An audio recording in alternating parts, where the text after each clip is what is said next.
In this video, I'll be explaining the entire timeline of Doom in chronological order, covering every major event from the ancient cosmic wars that predate humanity to the final confrontation that decides the fate of all creation. This timeline focuses on the primary narrative arc of the Doomslayer and the UAC's involvement, omitting spin-off games and non-canonical lore, which means we're concentrating on the core story that runs through Doom 2016, Doom Eternal, and both parts of the Ancient Gods DLC, along with the deep backstory that connects these events across eons of history.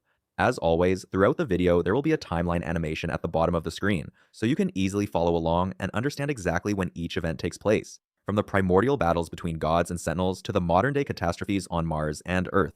Now, here's something that might surprise you if you've only played through the games without diving into the codex entries and environmental storytelling. The true origin of the Doomslayer saga begins not with Mars, but with an ancient cosmic war against the Maykrs and the betrayal of a powerful entity. A conflict so vast in scope that it shaped the very nature of reality itself, and set in motion every demon invasion, every hellish incursion, and every desperate human struggle that would follow thousands of years later. But before we get to any of that, we need to explain the setting first, because understanding Doom's timeline means understanding that this isn't just a story about a man fighting demons on Mars. It's a mythology that spans dimensions, involves the creation and destruction of entire civilizations, and hinges on betrayals and vengeance plots that make Greek tragedies look simple by comparison.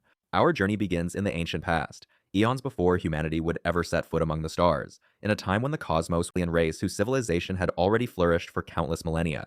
The Maykrs were not merely technologically superior to other species, they were beings who had transcended many of the limitations that bound lesser races, existing in a state that blurred the line between flesh and pure energy, between mortality and something approaching the divine. The Maykrs had built their civilization upon a realm known as Argent Energy, a dimension that existed parallel to our own universe. Argent Energy was a place of breathtaking beauty and impossible architecture, where crystalline spires reached into skies that shimmered with colors unknown to human eyes.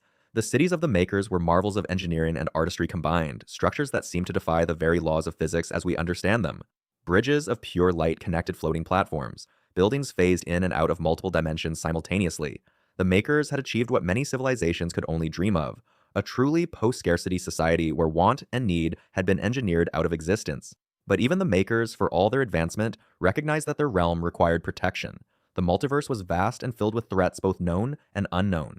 To safeguard their paradise, the Maykrs created the Sentinels, an order of elite warriors who would serve as the shield of Argent Energy.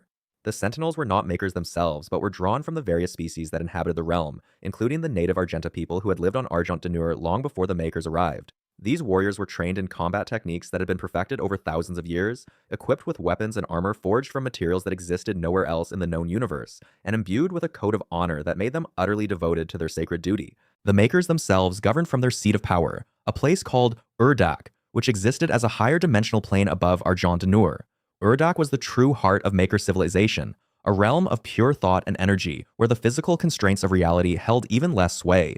From Uac, the Maykrs could observe and influence the lower dimensions, guiding the development of Argent Energy and ensuring that their grand design remained on course. The technology the Maykrs wielded was so advanced that it appeared as magic to those who witnessed it. They could manipulate matter at the quantum level, fold space to create portals between distant locations, and harness energies that other civilizations had never even theorized might exist. For ages, this arrangement worked perfectly. The Sentinels stood vigilant at the borders of Argent Energy, repelling any threats that emerged from the void between dimensions.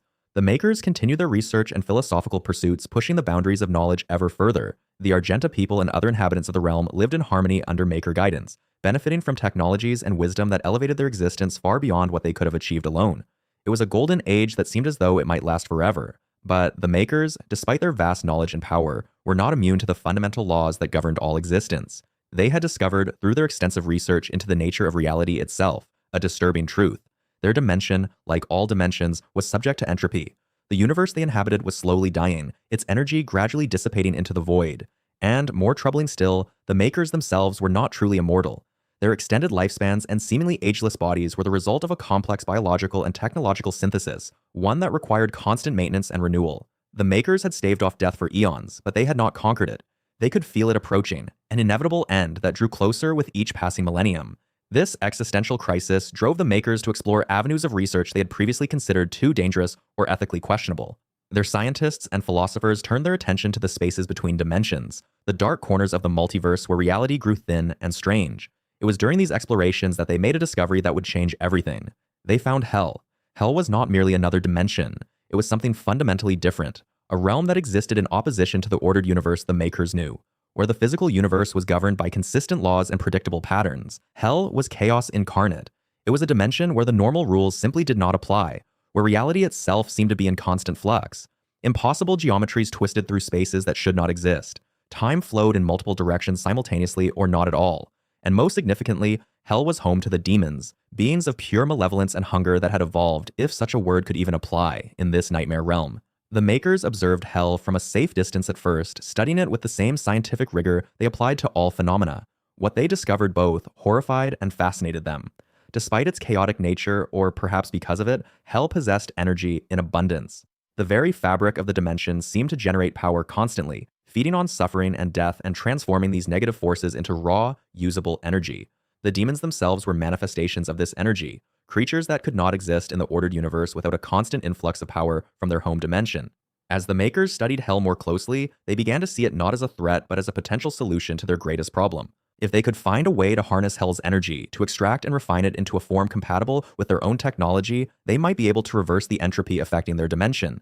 They could extend their own lives indefinitely. They could restore Argent Energy to its former glory and ensure that their civilization would endure for eternity. The research program that followed consumed the efforts of the Maykrs' greatest minds. They conducted experiments that pushed the boundaries of their understanding, developing new technologies specifically designed to interact with hell's unstable reality. The breakthrough came when a team of Maykr scientists discovered a method to extract the raw energy of hell and process it through a series of dimensional filters and quantum refinement procedures. The result was a new form of power unlike anything they had created before. It was stable enough to be used safely, yet retained much of the potency of hell's native energy.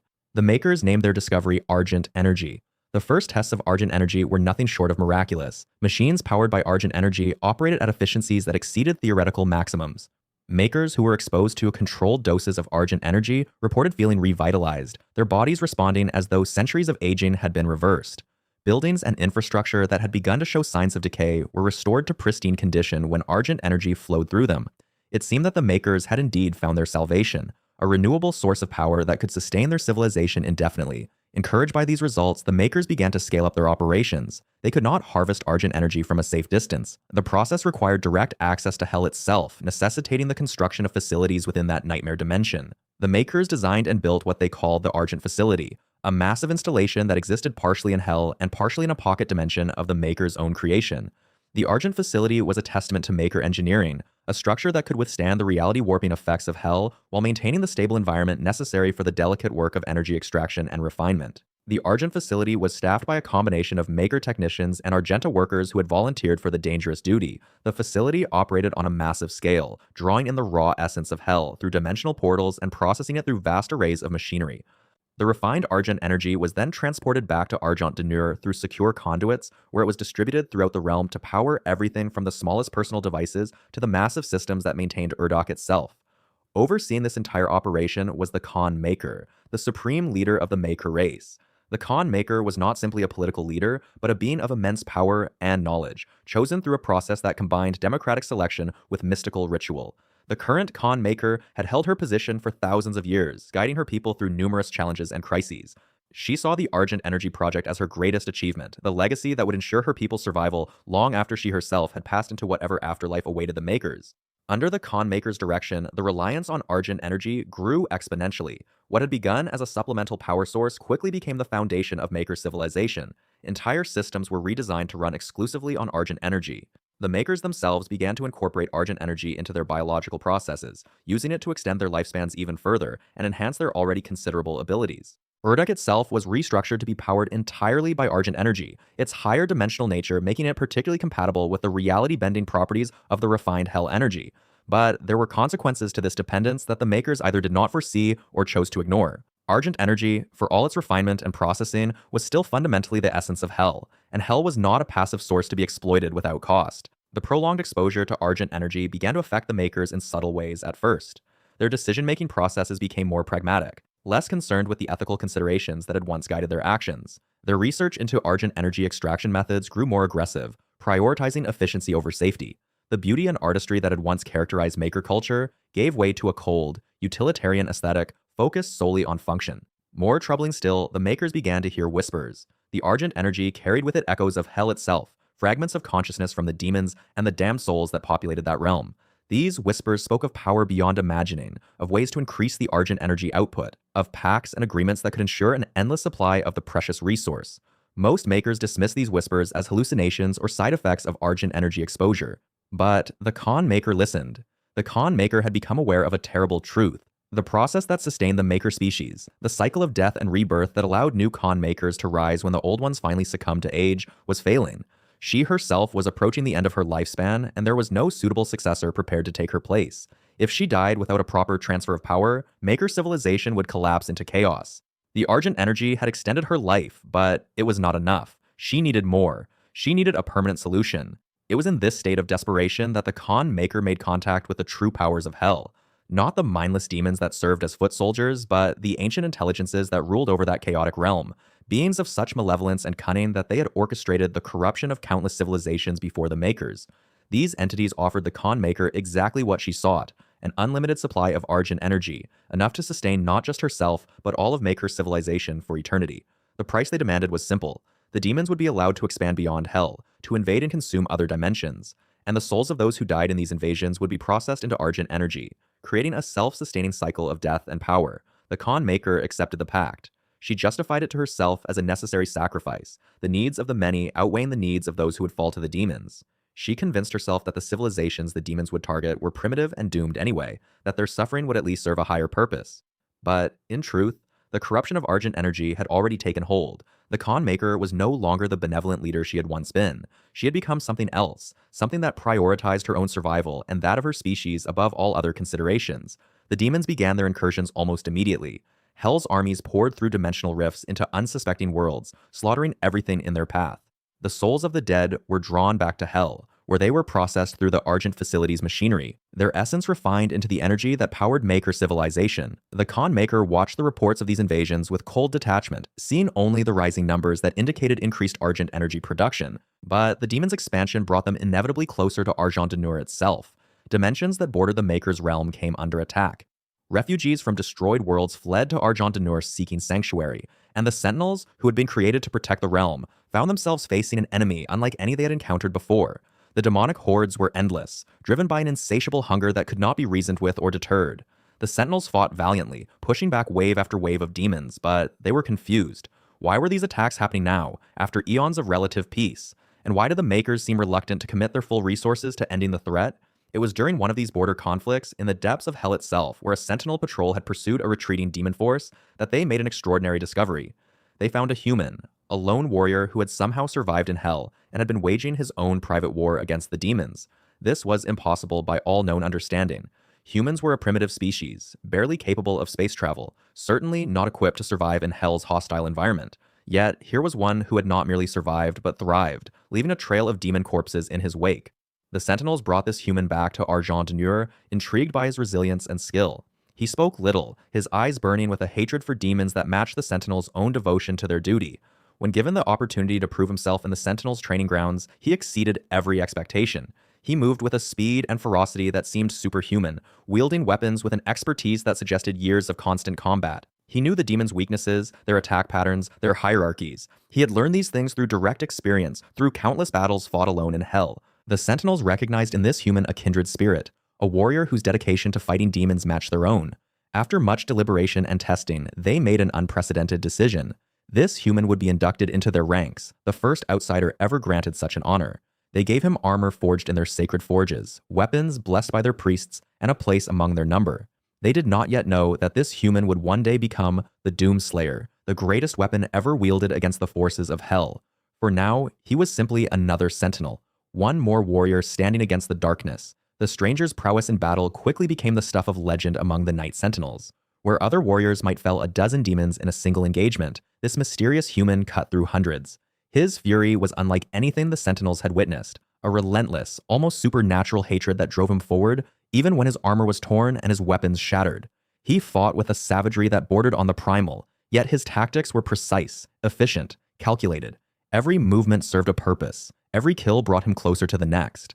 The Sentinels, a warrior culture that prized martial excellence above all else, recognized in him something extraordinary. He was not simply skilled. He was touched by something beyond their understanding, driven by a purpose that transcended mere duty or honor. His ascent through the Sentinel ranks was meteoric. Within what would have taken ordinary warriors decades to achieve, he accomplished in mere cycles of Argent Energy's twin sons. He fought alongside the greatest champions of the Sentinels, proving himself time and again in the most desperate battles. The commanders took notice. The priests whispered among themselves. Even the common soldiers spoke his name with a mixture of awe and unease. There was something unsettling about his dedication, the way he seemed to draw strength from the act of killing demons itself, as though each destroyed creature fueled some inexhaustible furnace within him. The Sentinels called him many things in those early days: the Outlander, the Unchained Predator, the Hellwalker. But soon, a simpler title would emerge, one that would echo through eternity. Recognizing both his value and his unique needs in combat, the Knight Sentinels Master Artificers crafted for him a suit of armor unlike any other in their arsenal. The Praetor suit, as it came to be known, was a masterwork of Sentinel engineering, forged from the strongest materials available on Argent Energy and inscribed with protective runes drawn from the most ancient texts in the Sentinel archives. The suit was designed to enhance the wearer's natural abilities, to amplify strength and speed while providing protection against both physical and energetic attacks. Its systems could interface with Argent Energy, channeling the power that suffused their world to augment the warrior within. But more than its technical specifications, the Praetor suit represented something profound. It was a symbol of acceptance, a mark that the Sentinels considered him one of their own, worthy of their finest craftsmanship and their deepest trust. The suit transformed him into something even more formidable. Where before he had been dangerous, now he was unstoppable. The armor systems responded to his movements with perfect synchronization, as though the suit itself had been waiting for him. Its energy shields absorbed blows that would have shattered lesser protection. Its servos multiplied his already considerable strength, allowing him to tear through demonic flesh with his bare hands when necessary. And perhaps most importantly, the suit's life support systems ensured he could fight for extended periods without rest, pushing beyond the normal limits of human endurance. Clad in the Praetor suit, the Hellwalker became the tip of the spear in the Sentinels' campaigns against the demons. The war intensified. The demonic incursions, once sporadic raids, became coordinated assaults. Entire regions of Argent Energy found themselves under siege. The Sentinels fought valiantly, their discipline and training holding against waves of hellish creatures that seemed endless. At the forefront of every major battle stood the Hellwalker, now fully integrated into the Sentinel command structure yet somehow still apart, still driven by his own private fury. The Sentinels followed him into battles they might otherwise have considered unwinnable. His presence alone seemed to turn the tide of engagements that should have ended in defeat.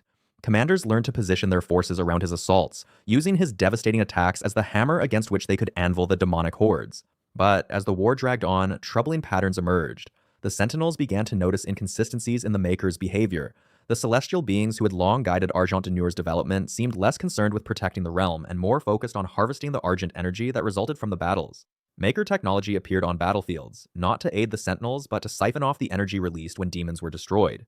Sentinel scouts reported seeing Maykr vessels near hell portals, not closing them, but seemingly studying them, even facilitating them. Questions were raised in the war councils. Doubts began to surface among even the most faithful Sentinel commanders. High above these earthly concerns, in the celestial city of Uac, another drama was unfolding. The Seraphim, one of the most ancient and powerful of the Maykr race, watched the unfolding catastrophe with growing horror.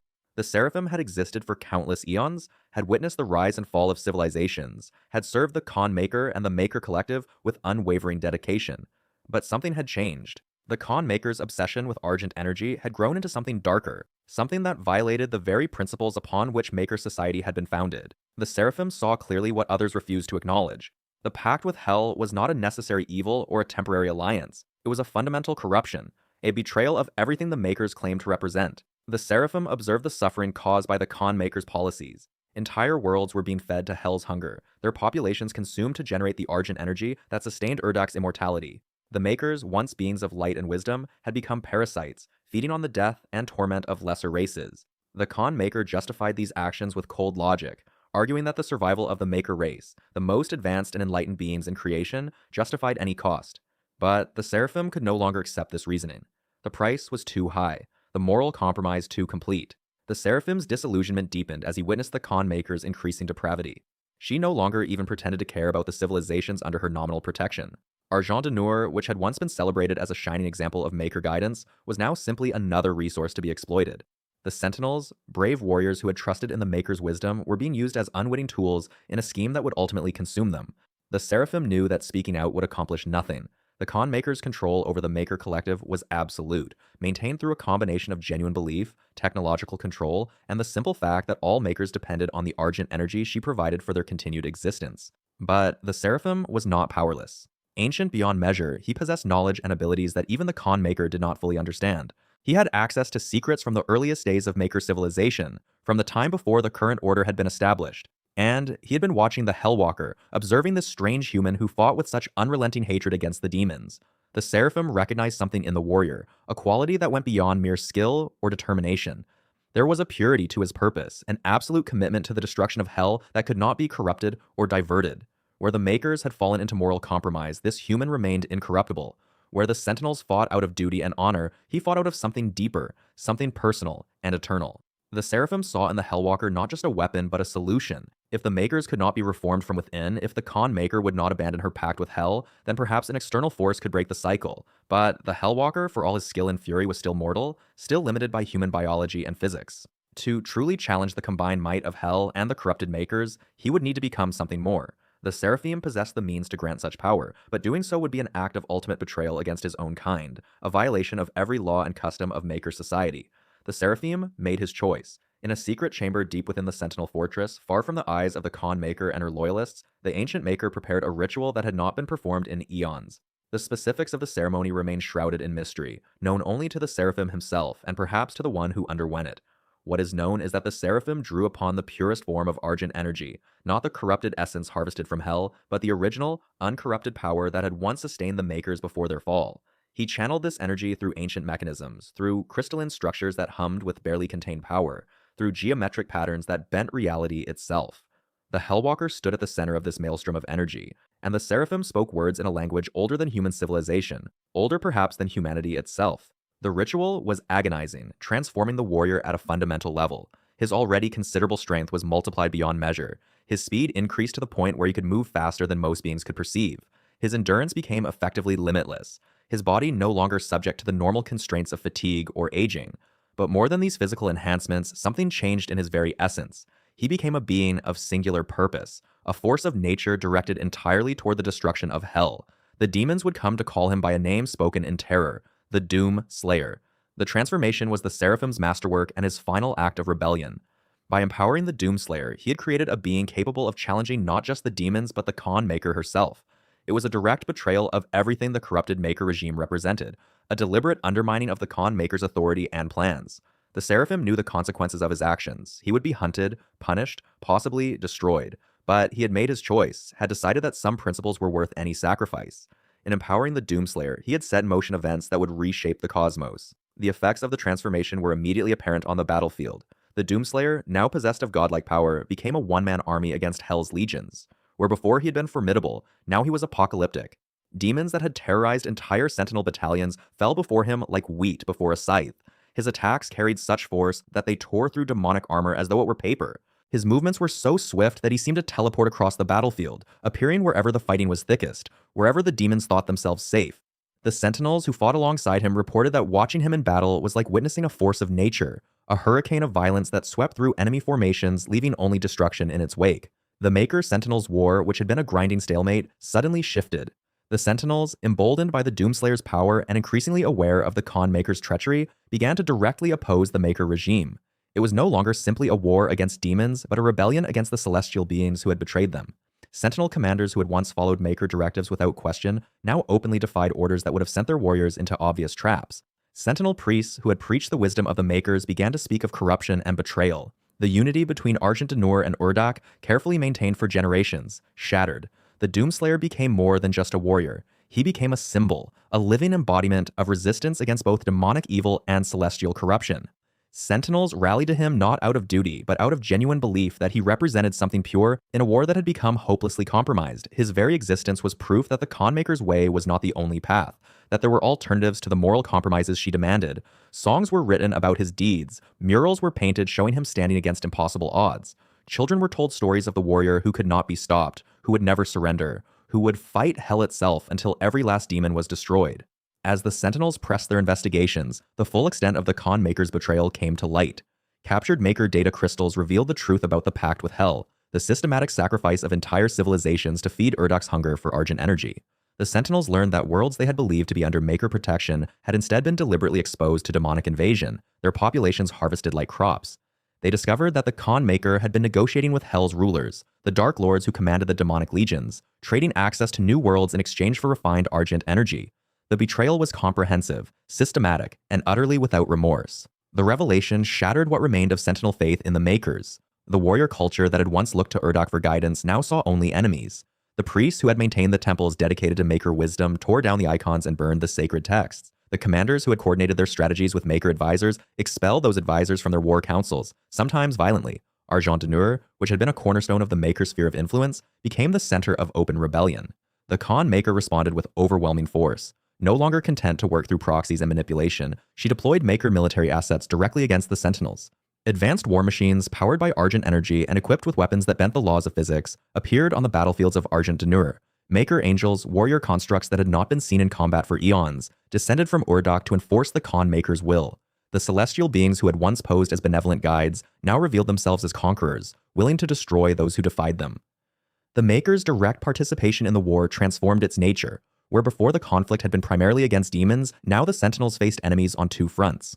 Maykr technology proved devastatingly effective against Sentinel defenses that had been designed to counter demonic attacks. Entire fortresses fell to Maykr assault, their walls breached by weapons that could disintegrate matter itself. Sentinel fleets, which had successfully defended Argent Energy's orbital space against demonic incursions, found themselves outmatched by Maykr vessels that could manipulate space-time to appear anywhere instantaneously.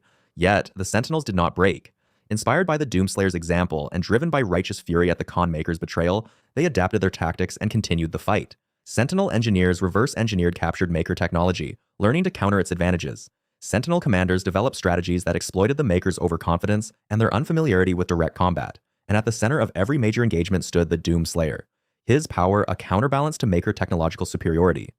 The Seraphim's betrayal and the empowerment of the Doomslayer had indeed shifted the balance of the war, though not decisively. The conflict entered a new phase, more brutal and destructive than anything that had come before. Entire regions of Argent Energy were reduced to wasteland as Maykr and Sentinel forces clashed. The demons, caught in the middle of this larger conflict, continued their own assaults, feeding on the chaos and death that surrounded them. The war became a three-way apocalypse, with no side able to achieve final victory. The Maykr-Sentinels war raged on, consuming resources and lives at an unsustainable rate.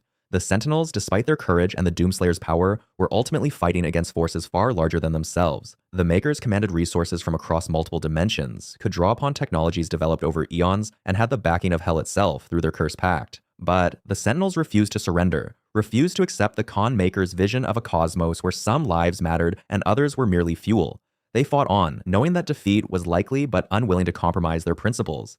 And at their head, the Doomslayer continued his eternal war. A war that would not end with the fall of Argent Energy, a war that would span dimensions and eons, a war that would become legend. We now turn our attention far back into the ancient past, centuries before the events of the modern Doom Saga, to an era when the cosmos was shaped by forces and civilizations whose power dwarfed anything humanity would encounter for millennia.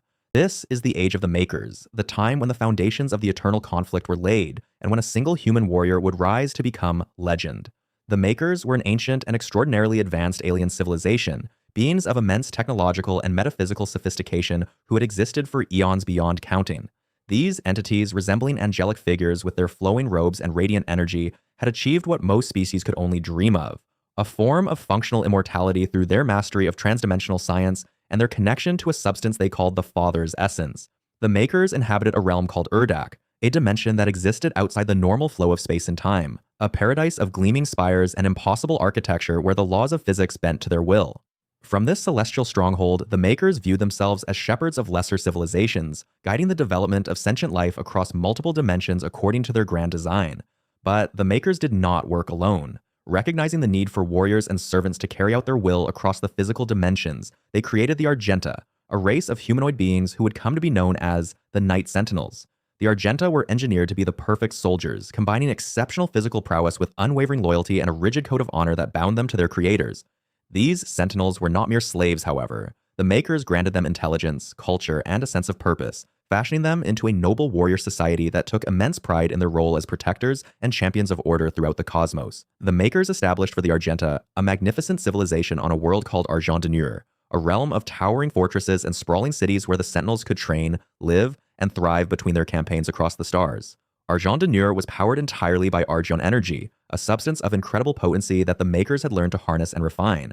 This energy, which glowed with an otherworldly crimson light, could power entire cities, fuel devastating weapons, and even enhance the physical capabilities of those exposed to it in controlled doses. To the Sentinels, Argent Energy was a gift from their creators, a divine power that allowed their civilization to flourish and their warriors to achieve feats of strength and endurance that would be impossible through natural means alone. The Sentinels built grand arenas where they tested their skills in ritual combat, forged weapons of unparalleled craftsmanship in workshops humming with argent power, and erected temples to honor both their Maykr creators and their own fallen heroes. For countless generations, this arrangement served both parties well. The Sentinels fought the Maykrs' battles with distinction, conquering or pacifying civilizations that threatened the cosmic order as the Maykrs defined it. They believed absolutely in the righteousness of their cause, convinced that they served as instruments of a higher purpose. The Maykrs, in turn, provided their servants with everything they needed: advanced technology, endless supplies of Argent Energy, and the promise of eternal glory in service to a cause greater than themselves. But beneath this facade of divine benevolence, a terrible crisis was brewing. Uac itself, the supposed paradise of the Maykrs, had begun to decay. The exact cause of this deterioration remained shrouded in mystery, lost to the mists of deep time, but the effects were undeniable. The Maykrs' immortality, once thought to be absolute, began to falter. Their Khan Maykr, the supreme leader of their civilization and a being who had ruled for countless millennia, discovered that she and her people faced the unthinkable prospect of mortality. The transdimensional energies that sustained Uac were weakening, and with them, the very essence that kept the Maykrs alive. Faced with extinction, the Khan Maykr and her inner circle became desperate, willing to pursue any solution, no matter how morally questionable, to preserve their existence and their realm. Their search for salvation led them to one of the most horrifying discoveries in cosmic history. Beyond the borders of conventional reality, in a dimension of pure chaos and malevolence, they found Hell. This was not merely another alien world or parallel dimension. Hell was a realm of pure evil, a place where the laws of nature were twisted into nightmarish configurations, and where demons, creatures of living hatred and hunger, dwelled in infinite numbers. The demons were not simply monsters. They were entities that fed on suffering itself, that grew stronger through the torture and consumption of sentient souls. Hell had existed for time immemorial, a cancer on reality that had consumed countless civilizations throughout history, leaving nothing but death and desolation in its wake. What the Maykrs discovered about Hell changed everything. They learned that Argent Energy, the very substance that powered their civilization and that of the Sentinels, could be produced in vast quantities through the torture and processing of souls. When demons conquered a world and dragged its inhabitants into Hell's depths, those souls could be subjected to such intense agony that they released tremendous amounts of raw energy. This energy, when harvested and refined through the proper technology, became the Argent Energy that had fueled Argent Energy and could now sustain Uac itself. The implications were staggering and horrifying in equal measure. The Khan Maykr, driven by her desperation to save her people and her realm, made a decision that would echo through eternity. She formed a pact with the demons of Hell, specifically with the Dark Lord and his most powerful lieutenants. The terms of this unholy alliance were brutally simple. The Maykrs would provide the demons with advanced technology, including portal systems that would allow Hell's forces to invade other dimensions with unprecedented efficiency. In exchange, the demons would share the Argent Energy produced from the souls they harvested, providing the Maykrs with the power they needed to sustain Uac and preserve their immortality. It was a devil's bargain in the most literal sense, a betrayal of everything the Maykrs claimed to represent, but the Khan Maykr rationalized it as a necessary sacrifice. Better, she reasoned, that lesser civilizations should suffer than that the enlightened Maykrs should perish. The Sentinels, the noble warriors who had served the Maykrs with such devotion, were kept entirely in the dark about this arrangement. They continued to fight the Maykrs' battles, believing they served the cause of order and righteousness, never suspecting that the Argent Energy flowing through their cities and weapons was derived from the tortured screams of countless innocents. The Maykrs sent the Sentinels to fight against other civilizations, often worlds that had refused to submit to Maykr authority or that possessed resources the Maykrs desired. The Sentinels waged these wars with honor, following their strict codes of combat, never realizing that their victories often delivered entire populations into the hands of the demons, where they would be dragged into Hell and processed into the very energy that powered the Sentinels' own civilization. It was during one of these campaigns, during a Sentinel expedition into the outer reaches of Hell itself, that something extraordinary occurred. The Sentinels discovered a human marine, a lone warrior fighting against impossible odds in the depths of the demon realm. How this human had arrived in Hell remained a mystery that not even the Maykrs could fully explain. Some whispered that he had come from Earth during an earlier demonic invasion, that he had fought so ferociously that the demons had dragged him into their own dimension, rather than simply killing him. Others suggested that he had somehow torn through dimensional barriers in his rage, following the demons back to their home realm to continue his war. Whatever the truth of his origins, what was undeniable was his nature. This human fought with a fury and determination that impressed even the battle-hardened Sentinels. The Sentinels brought this mysterious warrior before their leaders in Argent Energy. Despite his unknown origins and his status as an outsider to their culture, the Sentinels recognized something exceptional in him. His eyes burned with an unquenchable hatred for the demons, a rage so pure and focused that it transcended mere anger and became something almost supernatural. The Sentinel commanders debated what to do with this strange human. Some argued for caution, suggesting that an outsider could not be trusted with the secrets of their civilization. Others, however, saw potential, a weapon that could be honed and directed against their enemies. Among those who advocated for the human was a figure of immense importance, the Seraphim, a Maykr who served as a liaison between Uac and Argent Energy. The Seraphim, whose true name was Samur Maykr, had grown increasingly troubled by the Khan Maykrs' pact with Hell, though he had not yet openly opposed it. In this human warrior, the Seraphim saw something that gave him hope, a potential instrument through which the balance might eventually be restored. The Seraphim used his influence to ensure that the human would be given a chance to prove himself among the Sentinels. The human was subjected to the Sentinels' brutal training regimens, tests of combat skill and endurance that would break most warriors. He not only survived these trials, but excelled at them, demonstrating an aptitude for warfare that seemed almost preternatural. The Sentinels began to train him in their arts, teaching him their techniques of combat, their strategies for fighting demons, and their codes of honor. But the Seraphim had greater plans for this warrior. In secret, the Seraphim began to augment the human, using Maykr technology far beyond anything the Sentinels possessed. He enhanced the Marine's physical capabilities, pushing his strength, speed, and resilience to superhuman levels.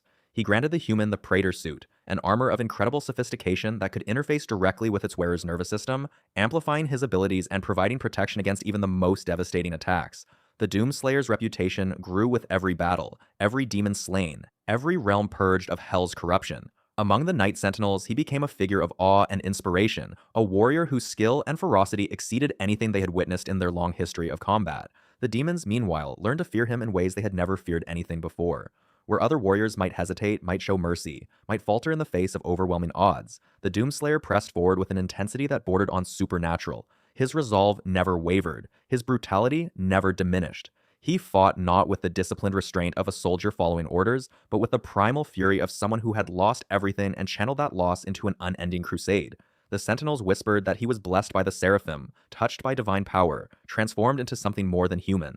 The demons whispered too, but their whispers carried only dread. Yet, as the Doomslayer's legend grew, so too did his understanding of the war he fought. The Night Sentinels believed they were defending their world, protecting Argent Energy from demonic invasion, but the Doomslayer began to notice inconsistencies, patterns that suggested something far more sinister beneath the surface. The Maykrs, those angelic beings who guided the Sentinels and provided them with technology and knowledge, maintained a careful distance from the front lines. They spoke of sacred duty and cosmic balance, but their words rang hollow to someone who had seen the true face of Hell. The Doomslayer observed how Argent energy flowed through Sentinel technology, how it powered their cities and weapons, how the Maykrs carefully regulated its distribution.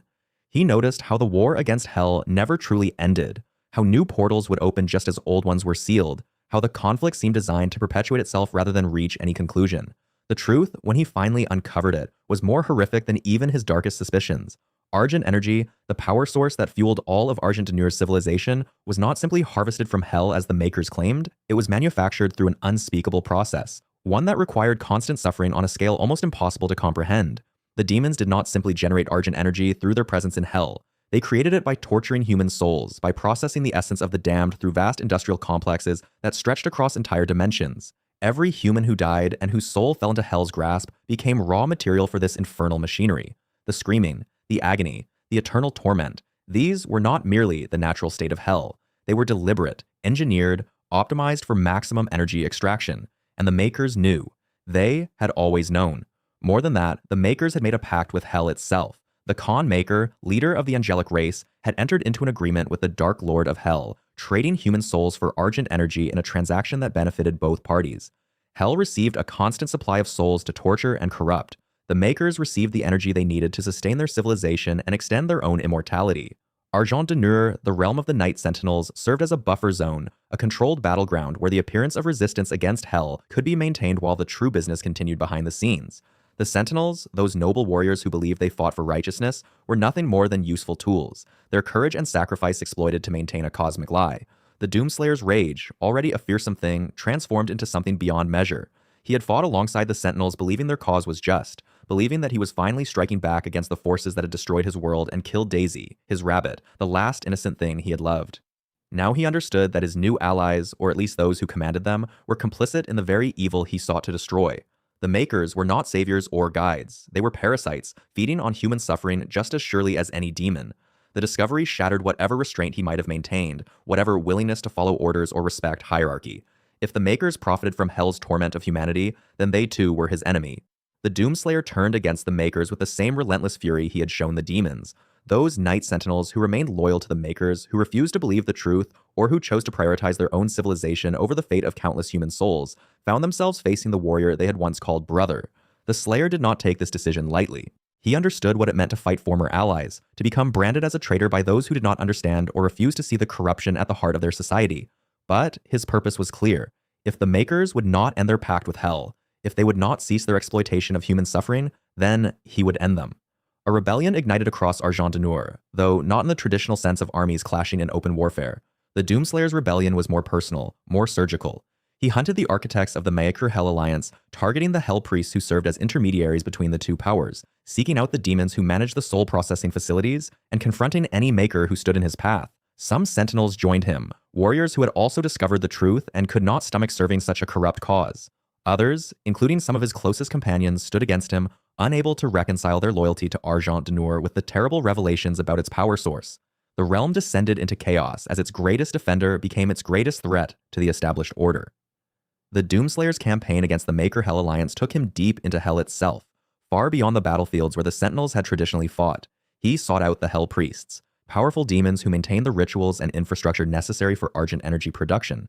These were not mere warriors, but architects of suffering, beings whose existence served to perpetuate the torture of billions. The Slayer carved through their defenses, destroyed their temples, and disrupted the carefully balanced systems that kept Argent Energy flowing to the Maykrs. Each Hell Priest he confronted represented a pillar of the Alliance, and each one he destroyed weakened the corrupt pact that sustained both Hell and the Maykr civilization. It was during this campaign that the Doomslayer faced the Titan, a demon of such colossal size and power that it dwarfed anything he had previously encountered. The Titans were ancient beings, primordial demons that predated much of Hell's current hierarchy, creatures of such immense strength that they could lay waste to entire worlds. This particular Titan had been awakened and directed against the Doomslayer, a weapon deployed to end his rebellion once and for all. The battle that followed became the stuff of legend, spoken of in hushed tones by both demons and sentinels for ages afterward. The Doomslayer fought the Titan across a hellscape of burning rock and rivers of magma, using every weapon at his disposal, exploiting every weakness, refusing to yield even as the creature's attacks threatened to crush him. The fight lasted for what seemed like an eternity, a test of endurance as much as skill. In the end, the Doomslayer stood victorious, and the Titan fell, its massive corpse left to rot in Hell as a monument to one warrior's indomitable will. The slaying of the Titan sent shockwaves through both Hell and the Maykr civilization. The Doomslayer had proven that even the mightiest weapons deployed against him would fail. His actions had disrupted Argent Energy production, killed numerous Hell Priests, and inspired doubt among those who had believed the Maykr Hell Alliance was unshakable. The carefully maintained balance of power teetered on the edge of collapse. The Khan Maykr watched as her grand design, centuries in the making, threatened to unravel because of one impossibly determined warrior. Hell's lords, meanwhile, realized that the Doomslayer represented an existential threat not just to their current operations, but to their very existence. Something had to be done. The Maykrs, recognizing that they could not defeat the Doomslayer through direct confrontation, turned to treachery. They reached out to those Night Sentinels who still served them, warriors who viewed the Slayer's rebellion as a betrayal of Argent Energy rather than a righteous stand against corruption. A plan was formed, one that would require sacrifice and deception, but promised to end the threat once and for all. The Doomslayer, despite his power and his rage, was still one warrior. He could be overwhelmed if sufficient force was brought to bear, if he could be lured into a trap from which even he could not fight his way free. The betrayal came from those he had once trusted. Sentinel warriors following orders from the Maykrs led the Doomslayer into an ambush deep within Hell. What he believed to be another strike against the Hell Priests was instead a carefully orchestrated trap. The demons were waiting, not in the scattered warbands he had grown accustomed to fighting, but in a vast coordinated horde of such size that it blotted out Hell's burning sky. Wave after wave of demons crashed against him, an endless tide of claws and teeth and hellfire. The Doomslayer fought with his characteristic fury, slaying hundreds, then thousands, but even his enhanced abilities had limits. The demons kept coming, kept pressing, kept attacking from all sides. He was overwhelmed not by superior skill, but by sheer, crushing numbers. Even as the demons swarmed him, they could not kill him. The power granted by the Seraphim, the divine essence that had transformed him into something beyond mortal, made him effectively immortal. Weapons that would have destroyed any other being merely wounded him, and those wounds healed with unnatural speed. The demons realized, to their horror, that the Doomslayer could not be permanently destroyed by any means at their disposal. But if he could not be killed, perhaps he could be contained. The demons dragged the Doomslayer to a prepared location, a temple built specifically for this purpose. There, Maykr technology and Hell's dark magic combined to create a prison unlike any other. A sarcophagus inscribed with runes and seals of binding was prepared to contain him. The demons forced him inside and sealed the tomb, layering curse upon curse to ensure he would slumber, his consciousness suppressed, his power contained. The sarcophagus was designed not just to hold him, but to keep him in a state of suspended animation, trapped in a dreamless sleep from which he could not wake on his own. The demons knew that this was not a permanent solution. The Doomslayer's power was too great, his will too strong. Eventually, the seals might weaken, the curses might fade. But for now, for the foreseeable future, he was neutralized. The imprisonment of the Doomslayer brought an end to the rebellion that had threatened to destroy the Maykr-Hell alliance. With their greatest enemy contained, the demons could return to their work, processing souls and generating Argent Energy as they had before. The Maykrs breathed a collective sigh of relief, their civilization saved from collapse. The Night Sentinels who had remained loyal were vindicated, while those who had joined the Slayer's cause were hunted down or forced into hiding. Argent Energy eventually fell to demonic invasion anyway, the Maykrs abandoning the realm once it had served its purpose, but that would come later. For now, in the ancient past, the Doomslayer lay trapped in his sarcophagus, buried somewhere in the depths of hell, his legend growing even in his absence, the demons hoping desperately that he would never ever wake. While the Doomslayer lay entombed in the depths of hell, sealed away by demonic ritual and divine blood, the universe continued its march forward. Eons passed, civilizations rose and fell, and on a distant world called Earth, humanity evolved, developed technology, and eventually looked to the stars with hungry eyes. By the year 2145, those eyes had fixed themselves firmly on Mars. The Union Aerospace Corporation, better known simply as the UAC, had grown from its origins as a defense contractor into something far more ambitious. It was a mega corporation with influence that stretched across Earth's governments and economies, a titan of industry that had positioned itself at the forefront of space exploration and colonization. When humanity finally developed the capability for sustained off-world operations, the UAC was there, ready to claim its stake in the solar system. Mars became their prize, their laboratory, their gateway to a new era of human achievement. The establishment of permanent research facilities on the Red Planet marked a turning point in human history. These weren't simple outposts or temporary stations. The UAC constructed entire complexes, sprawling installations that burrowed deep into the Martian rock and stretched across the rust-colored surface. The facilities included living quarters for hundreds of personnel, advanced laboratories equipped with cutting-edge technology, manufacturing plants, and communications arrays that kept Mars in constant contact with Earth. The corporation spared no expense. This was humanity's foothold on another world, and the UAC intended to exploit every opportunity that foothold provided. The initial mandate was straightforward enough. Mars held resources, and the UAC would extract them. Mining operations began almost immediately after the first facilities came online. Automated drilling rigs and human-operated excavation teams worked in tandem, pulling minerals and metals from beneath the Martian surface. The operations were extensive, reaching deeper into the planet's crust than any mining endeavor on Earth had ever achieved. The UAC's engineers developed specialized equipment to handle the unique challenges of Martian geology, drilling through layers of rock that had remained undisturbed for billions of years. But it was during these mining operations that something extraordinary happened. Deep beneath the surface, in caverns that predated human existence by incomprehensible spans of time, UAC excavation teams discovered something that defied explanation. It wasn't a mineral or a metal. It wasn't anything that appeared in any periodic table or scientific database. It was energy itself, raw and potent, emanating from formations that seemed almost deliberately placed. The discovery was immediately classified at the highest levels of UAC security and brought to the attention of Dr. Samuel Hayden. Hayden was a man of singular vision and determination. As the head of the UAC's Mars operations, he commanded authority that rivaled that of Earth's political leaders. But Hayden was more than just an administrator or a corporate executive. He was a scientist, a brilliant mind who had devoted his life to pushing the boundaries of human knowledge and capability. He was also a man living on borrowed time. Hayden suffered from a terminal illness, a condition that would have killed him years earlier, if not for a radical solution. He had transferred his consciousness into a cybernetic body, a towering mechanical frame that sustained his mind while his original biological form had long since failed. This experience, this intimate relationship with mortality and transcendence, shaped everything Hayden did. He understood that humanity's time was limited, that Earth's resources were finite, and that bold action was required to ensure the species' survival. When Hayden examined the energy discovered beneath Mars, he recognized its potential immediately. He named it Argent Energy, and he understood that it represented nothing less than a revolution. Initial tests revealed properties that seemed to violate established laws of physics. The energy was incredibly dense, far more potent than any fuel source humanity had ever harnessed. It was stable, renewable, and apparently limitless.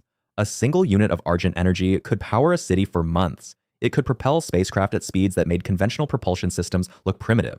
It could extend human life, enhance physical capabilities, and open doors to technologies that had existed only in theoretical papers.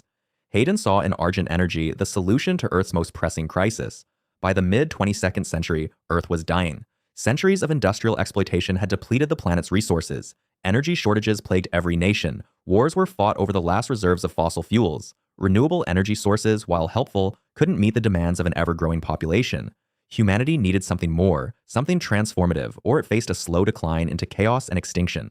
Argent Energy could change everything. It could power Earth's cities, fuel its industries, and buy humanity the time it needed to find sustainable solutions.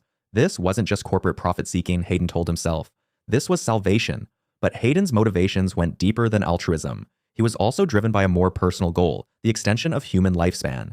His own transformation into a cybernetic being had proven that consciousness could be preserved beyond biological limits, but that was a crude solution, a stopgap measure. Argent Energy offered something more elegant. Early research suggested that the energy could be used to slow or even reverse cellular aging, to repair damaged tissue at the molecular level, to enhance the human body's natural resilience. Hayden envisioned a future where death from old age became optional, where humanity could transcend its biological limitations not through mechanical replacement, but through fundamental enhancement. He believed this was the next step in human evolution, and he was willing to do whatever it took to achieve it. The UAC moved quickly to capitalize on the discovery. Construction began on specialized facilities designed specifically to process and harness Argent energy. The Argent facility became the heart of these operations, a massive complex that combined mining, research, and production capabilities. It was here that raw Argent energy was extracted from deep beneath the Martian surface, refined through processes that UAC scientists were still struggling to fully understand, and prepared for transport back to Earth. The facility operated around the clock with hundreds of personnel working in shifts to maintain the steady flow of energy production. Rising above the Argent facility stood the Argent Tower, a structure that became both a symbol of human achievement and a testament to Hayden's ambition. The tower served as the central processing hub for all Argent energy operations on Mars. It housed the most advanced equipment the UAC could design, including containment systems, energy converters, and the experimental apparatus used to study Argent energy's properties. The tower also served as Hayden's headquarters, a place where he could oversee every aspect of the operation personally. From its upper levels, you could see across the Martian landscape a vista of red rock and human ambition stretching to the horizon. But as the UAC's exploitation of Argent energy intensified, so too did the complexity of the research. It became clear that Argent energy was not simply a natural phenomenon. It had properties that suggested an origin beyond conventional physics. UAC scientists, working under Hayden's direction, began experimenting with these properties, particularly what they termed the energy's dimensional characteristics. Argent energy seemed to exist partially outside normal spacetime. It could be detected in instruments, measured and quantified, but it also exhibited behaviors that suggested connections to other dimensions, other planes of existence that theoretical physicists had long speculated about but never confirmed. These experiments pushed into territory that made some researchers uncomfortable. They were manipulating forces they didn't fully understand, opening doors without knowing what lay on the other side. But Hayden drove the work forward. He believed that understanding Argent energy's dimensional properties was key to unlocking its full potential.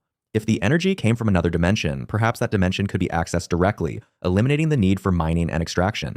Perhaps humanity could tap into an infinite wellspring of power. Among the scientists working on these dimensional experiments was Dr. Olivia Pierce. Pierce was brilliant, possibly the most gifted researcher in the entire UAC organization. She had degrees in quantum mechanics, theoretical physics, and xenobiology. She had published papers that revolutionized understanding of extra-dimensional mathematics. Hayden had personally recruited her for the Mars project, recognizing that her unique combination of skills made her invaluable for Argent energy research. Pierce threw herself into the work with an intensity that impressed even Hayden. She spent countless hours in the laboratories, running experiments, analyzing data, and developing new theories about the nature of Argent energy and its source. But as Pierce's research progressed, something changed. She became increasingly obsessed with what she called the other side, the dimension from which Argent energy originated. While other scientists treated this dimension as simply a source of energy, something to be studied objectively and exploited efficiently, Pierce began to see it as something more. She spoke of it in almost reverent terms, describing it as a realm of pure potential, a place where the limitations of physical reality didn't apply. Her colleagues noticed the shift in her demeanor and her language. She became more isolated, more secretive about her work. She began conducting experiments without proper authorization, pushing equipment beyond safe parameters, and accessing areas of the facilities that were supposed to be restricted. Olivia Pierce, having fully succumbed to the insidious influence of hell, no longer merely facilitated the demonic incursions. She actively orchestrated a catastrophic, large-scale invasion. Her treachery culminated in the intentional opening of a colossal portal, a gaping maw between dimensions, directly within the UAC's primary research facilities on Mars. This wasn't a mere tear in reality, but a deliberate, calculated act designed to unleash the full, unbridled might of hell onto the unsuspecting human outpost. The energy readings alone must have been off the charts, a cataclysmic spike that would have sent alarms blaring across every UAC console had anyone been in a position to properly interpret them before the deluge. As the massive portal stabilized, demons in numbers previously unimaginable poured forth. They weren't trickling through, they were an unstoppable torrent, a tide of flesh, bone, and malevolent energy. The UAC security forces, highly trained and well-equipped as they were utterly overwhelmed.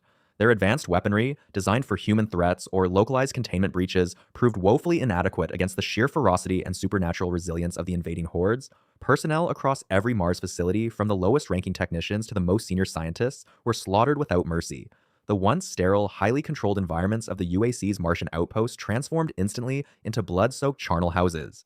The screams of the dying, the roars of the demons, and the cacophony of gunfire and tearing metal became the dominant soundtrack of the Red Planet. The UAC facilities, which had been bastions of scientific endeavor and technological advancement, became instantaneous battlegrounds. The Lazarus Labs, a hub for the study of Argent energy and its dimensional implications, quickly fell. Its pristine white corridors became stained with gore, its intricate machinery either destroyed or repurposed by the invading demons for unknown, sinister ends. The Argent facility itself, the heart of the UAC's energy production and dimensional manipulation, was no exception. Its massive energy conduits and complex machinery, originally designed to harness the power of hell for humanity's benefit, now pulsed with a corrupt, malevolent energy as the demons seized control. The invasion wasn't just a localized attack, it was a systemic collapse, a complete and utter breakdown of order and defense across the entire UAC presence on Mars. Every sector, every laboratory, every living quarter was touched by the demonic plague, turning the once ordered scientific outpost into a chaotic, hellish landscape. Amidst this unfolding catastrophe, Dr. Samuel Hayden, the brilliant but morally ambiguous head of the UAC, found himself in an unenviable position. Despite his initial motivations, which involved exploiting hell for its energy resources without fully comprehending the spiritual and existential risks, he now faced the very real threat of humanity's extinction. With his own life, and indeed the future of his species, hanging in the balance, Hayden attempted to contain the demonic outbreak. He deployed every available resource, activated automated defense systems, and rallied what remained of the UAC security forces. However, his efforts were largely unsuccessful. The sheer scale of the invasion, coupled with Olivia Pierce's meticulous planning and Hell's overwhelming power, rendered his attempts futile. He watched, likely in a mix of horror and cold, calculating despair, as his life's work, and potentially all of humanity, teetered on the brink of annihilation. It was a stark reminder of the hubris inherent in attempting to control forces beyond human comprehension. It was during this period of utter chaos and desperation that a pivotal discovery was made. UAC archaeological teams, who had been excavating ancient ruins on Mars long before the current crisis, stumbled upon something extraordinary. Deep within a forgotten tomb, hidden beneath layers of Martian dust and millennia of silence, they unearthed a sarcophagus.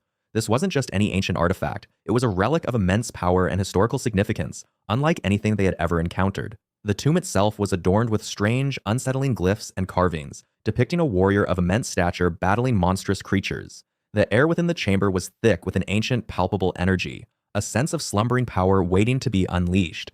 The sarcophagus containing the ancient warrior was carefully, if somewhat hastily, brought back to a UAC facility for immediate study. The urgency of the situation, with demons rampaging outside, likely meant that standard archaeological protocols were abandoned in favor of swift retrieval. The scientists, even in the midst of the invasion, would have been captivated by its intricate design and the palpable aura emanating from within. They would have scanned it, analyzed its composition, and attempted to decipher the cryptic symbols etched into its surface, perhaps unknowingly reading prophecies of the very doom unfolding around them. Hayden, a man of logic and pragmatism, recognized the dire situation. With all conventional methods of containment failing and humanity facing an existential threat, he made a decision that would forever alter the course of history. He would awaken the Doomslayer. This wasn't a choice made lightly. It was a last resort, a desperate gamble born out of extreme necessity. He had likely studied the legends and prophecies surrounding this ancient warrior, understanding the immense power he wielded and the single-minded purpose that drove him. Hayden, for all his scientific ambition, understood that only a force of equal or greater magnitude could stand against the demonic tide. The risk was immense, but the alternative was annihilation. Simultaneously, and with chilling synchronicity, Olivia Pierce activated the resurrection chamber within the Lazarus Labs. This wasn't a chamber designed for human revival, but rather a demonic apparatus, a conduit designed to further empower the demonic invasion. It acted as a focal point, drawing in Argent energy and channeling it directly into the invading forces, amplifying their strength, their numbers, and their malevolence. It was a grand, horrifying ritual, a testament to Pierce's complete devotion to hell and her desire to see humanity purged from existence. The activation of this chamber sent ripples of corrupted energy throughout the UAC facilities, further cementing hell's dominion and making the situation even more desperate for any remaining human survivors. It was a dark mirror to Hayden's desperate gamble, a final, definitive act of treachery. Then, within the UAC facility on Mars, the Doomslayer was awakened from his sarcophagus. The ancient seals broke, the stone lid groaned open, and the legendary warrior stirred from his millennia-long slumber. His awakening was not a gentle one. It was an explosive re-entry into a world consumed by the very forces he had sworn to eradicate. He emerged from the sarcophagus not with confusion or disorientation, but with an immediate primal understanding of the chaos surrounding him. The air would have crackled with his raw power, a palpable aura of vengeance and righteous fury. His eyes, though unseen beneath his helmet, would have burned with an unwavering resolve. Without hesitation, without a moment's pause for explanation or strategizing, the Doomslayer immediately began his relentless assault against the demonic forces. He didn't ask questions. He didn't seek guidance. His purpose was clear, etched into his very being: to eradicate every last demon. His first targets would have been the demons closest to his awakening chamber, dispatching them with brutal efficiency, a stark reintroduction to his legendary prowess. Each kill was not just an act of violence, but a statement, a declaration of war against the invaders. As the Doomslayer carved a path of destruction through the invading demons, the UAC's Mars facilities, already reeling from the initial invasion, were plunged into an even deeper level of chaos. But this was a different kind of chaos. It was not just the chaos of demonic destruction, but the chaos of a singular, unstoppable force tearing through both demon and environment alike. Walls were breached, machinery was ripped apart, and demons were obliterated in a whirlwind of violence. The remaining UAC personnel, if any were still alive and observing, would have been struck by a mixture of terror and awe. The very entity they had unknowingly unleashed was now their only hope, a terrifyingly effective weapon against an even greater evil. The facility, once a symbol of human ingenuity, became the stage for an epic, bloody ballet of vengeance, a testament to the Doomslayer's unwavering crusade against the forces of hell. The tide, however incrementally, had begun to turn.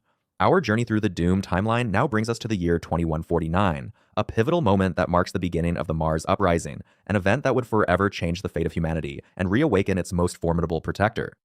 Following the UAC's initial, albeit contained, forays into hell and their subsequent establishment on Mars, the corporation had significantly expanded its operations. Their primary objective, driven by an insatiable demand for energy back on Earth, was to harness Argent Energy, a mysterious and potent power source discovered within the infernal dimensions. This ambitious undertaking necessitated the construction of an enormous research and extraction facility on the Martian surface, a sprawling complex designed to tap directly into Hell's boundless reserves. The sheer scale of this project was unprecedented, involving thousands of personnel, cutting-edge technology, and a deep, if not entirely understood, connection to the demonic realm. At the helm of this colossal enterprise was Dr. Samuel Hayden, the brilliant but ethically ambiguous director of the UAC Mars facility. Hayden, a man of science and an ardent transhumanist, had replaced much of his own failing organic body with advanced cybernetic components, a testament to his belief in technological transcendence. He was the driving force behind the Argent Energy project, envisioning it as the ultimate solution to Earth's looming energy crisis. His motivations, while seemingly noble on the surface, were deeply rooted in a pragmatic, almost utilitarian view of existence, where the ends often justified the means. He saw hell not as a place of pure evil, but as a resource, a vast, untapped wellspring of power to be exploited for humanity's benefit, regardless of the inherent dangers. His leadership was characterized by an unwavering resolve and a willingness to push boundaries that others might deem sacrilegious. He assembled a team of the world's brightest minds, including specialists in theoretical physics, xenology, and dimensional mechanics, all focused on the singular goal of extracting and refining Argent Energy. The UAC's corporate structure, with its vast resources and seemingly limitless ambition, provided the perfect environment for Hayden's grand vision to take shape. Among the many scientists working under Hayden's direction was Dr. Olivia Pierce, a brilliant but increasingly disturbed xenobotanist. Initially, Pierce was a valued member of the Argent Energy project, her expertise in biological systems proving crucial to understanding the strange flora and fauna encountered during the UAC's excursions into Hell. However, as her research progressed and she delved deeper into the esoteric lore surrounding the demonic dimension, a profound and unsettling transformation began to take hold. Unlike Hayden, who viewed hell through a purely scientific lens, Pierce became increasingly captivated by its spiritual and occult aspects.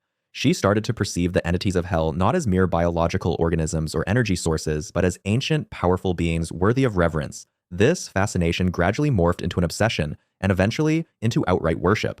She began to communicate with the demons, believing she was receiving divine revelations and promises of power. Her once rational scientific mind became clouded by fanaticism, and she started to interpret the UAC's exploitation of hell as an affront to these gods. Her colleagues, initially dismissing her increasingly erratic behavior as the eccentricities of a genius, failed to grasp the depth of her descent into madness. She meticulously documented her findings, not in scientific journals, but in encrypted logs filled with cryptic prophecies and chilling devotion to the infernal realm. Driven by her newfound faith and a warped sense of purpose, Pierce secretly began to orchestrate a full-scale demonic invasion of the Mars facility.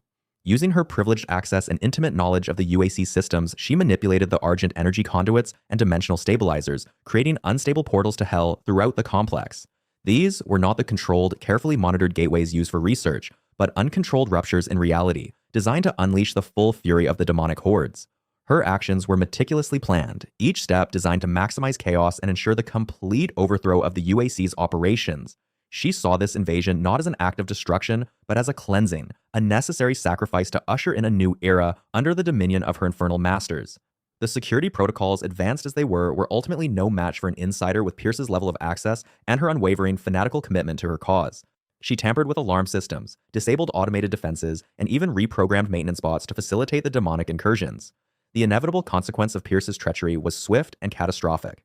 The UAC facility, once a beacon of scientific advancement, was almost instantaneously overrun by demons. Portals to Hell ripped open in laboratories, cafeterias, and even sleeping quarters, disgorging an unending torrent of grotesque creatures. Imps, possessed soldiers, pinkies, and Hell Knights materialized in a horrifying wave, their roars echoing through the metallic corridors. The sophisticated technology and highly trained security forces of the UAC were completely unprepared for such an onslaught. The initial shock and confusion quickly gave way to widespread death and chaos.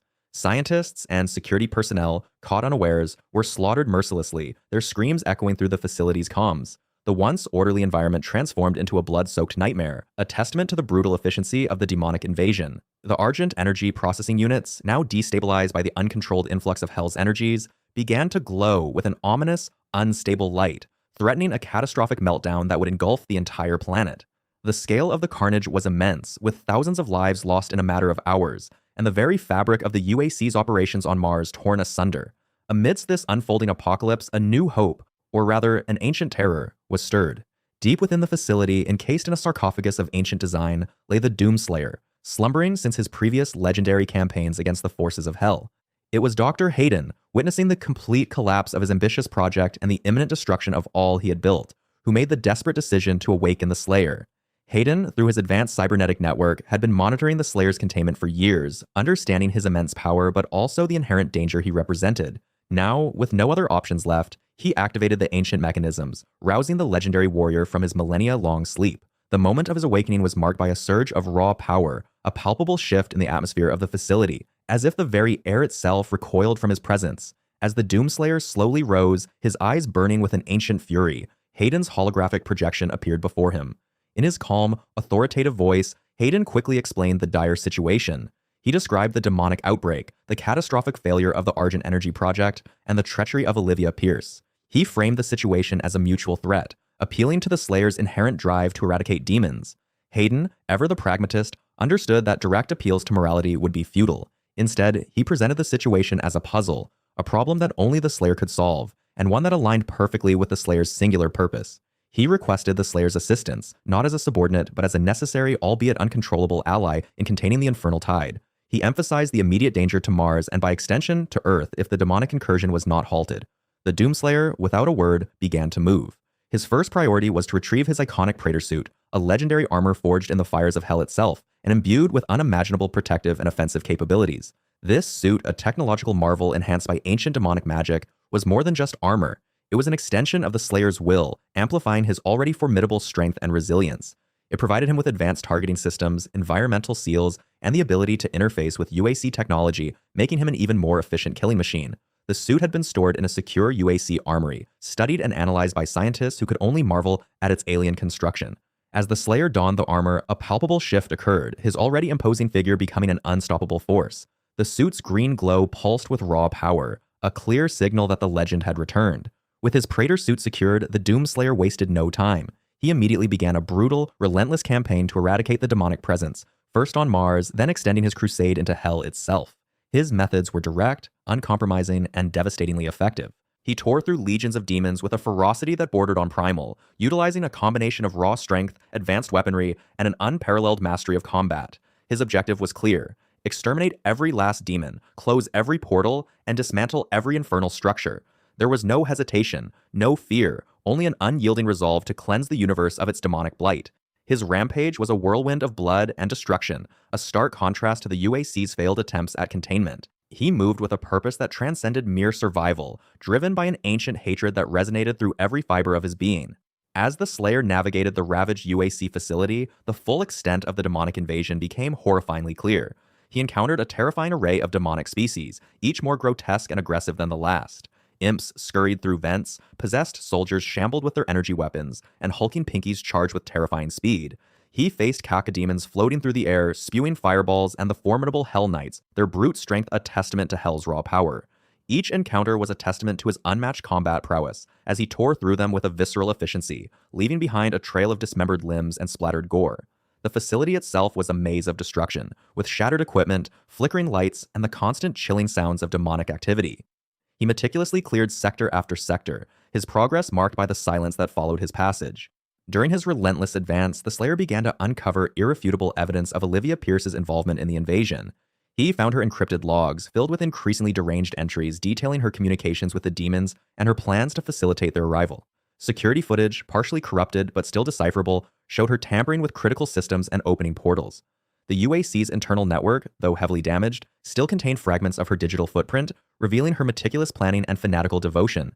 These discoveries confirmed Hayden's accusations, painting a picture of a brilliant mind twisted by dark forces, a scientist who had willingly betrayed her species for a promise of power.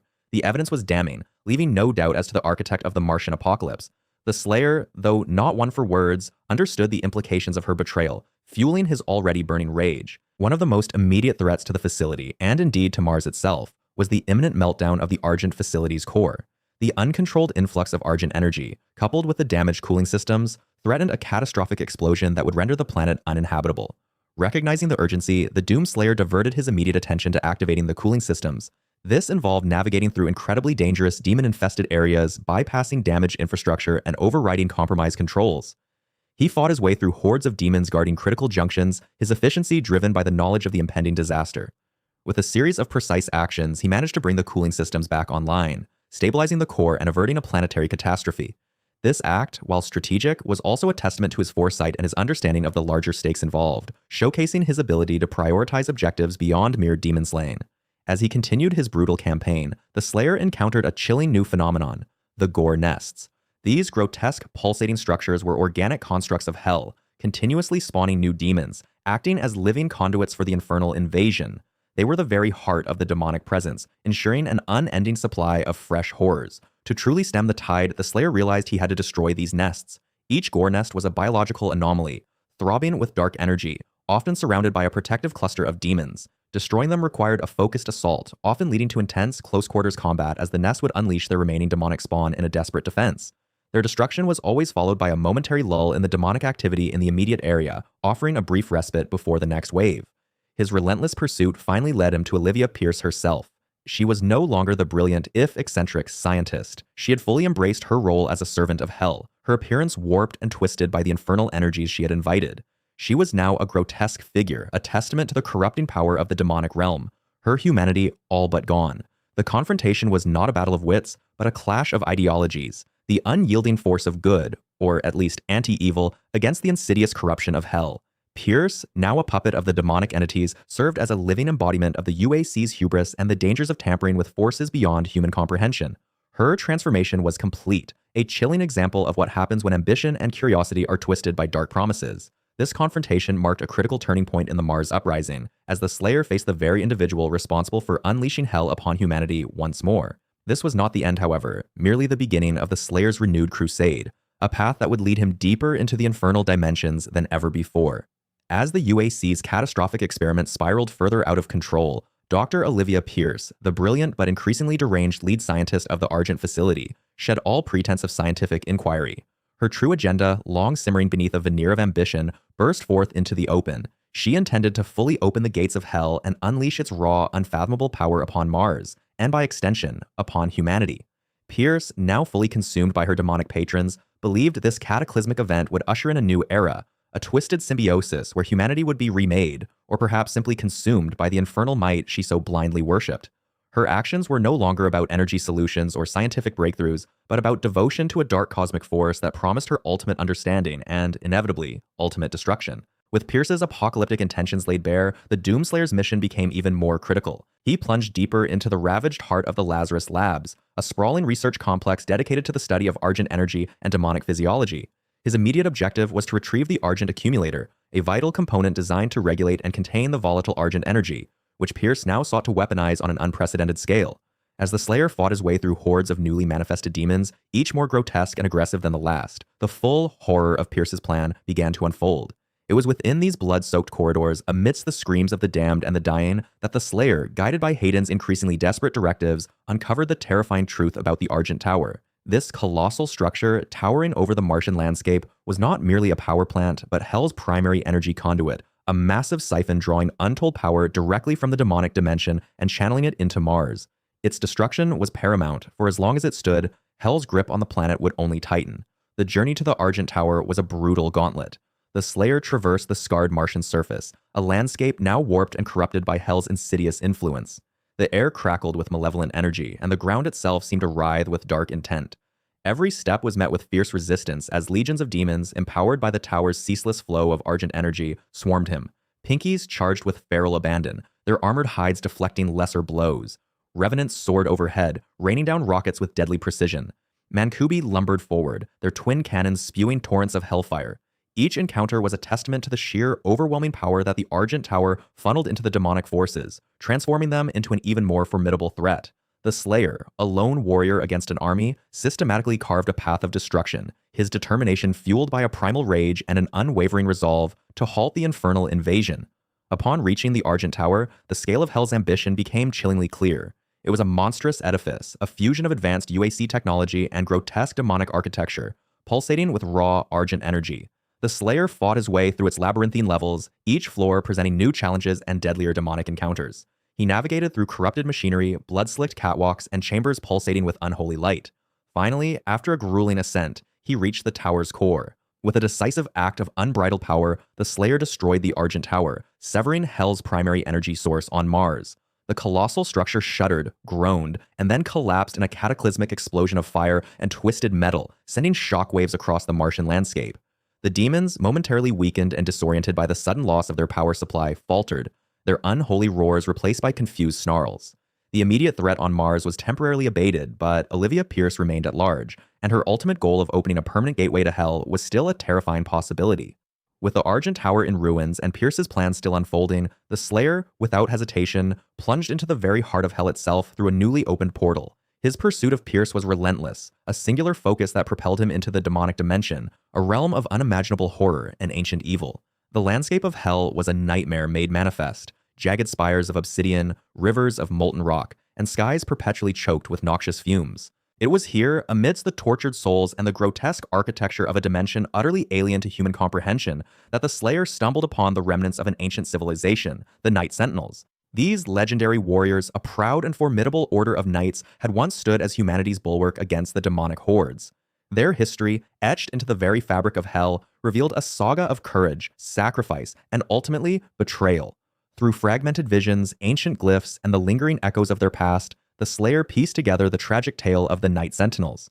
He learned of their unwavering devotion to their homeworld of Argent Energy and their tireless crusade against the encroaching darkness.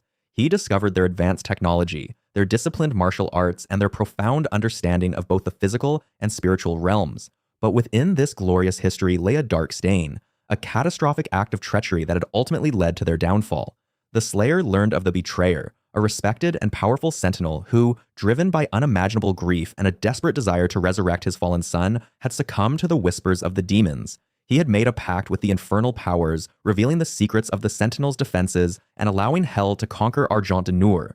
This act of betrayal had not only doomed his people, but had also bound him to an eternal torment, a living monument to his catastrophic choice.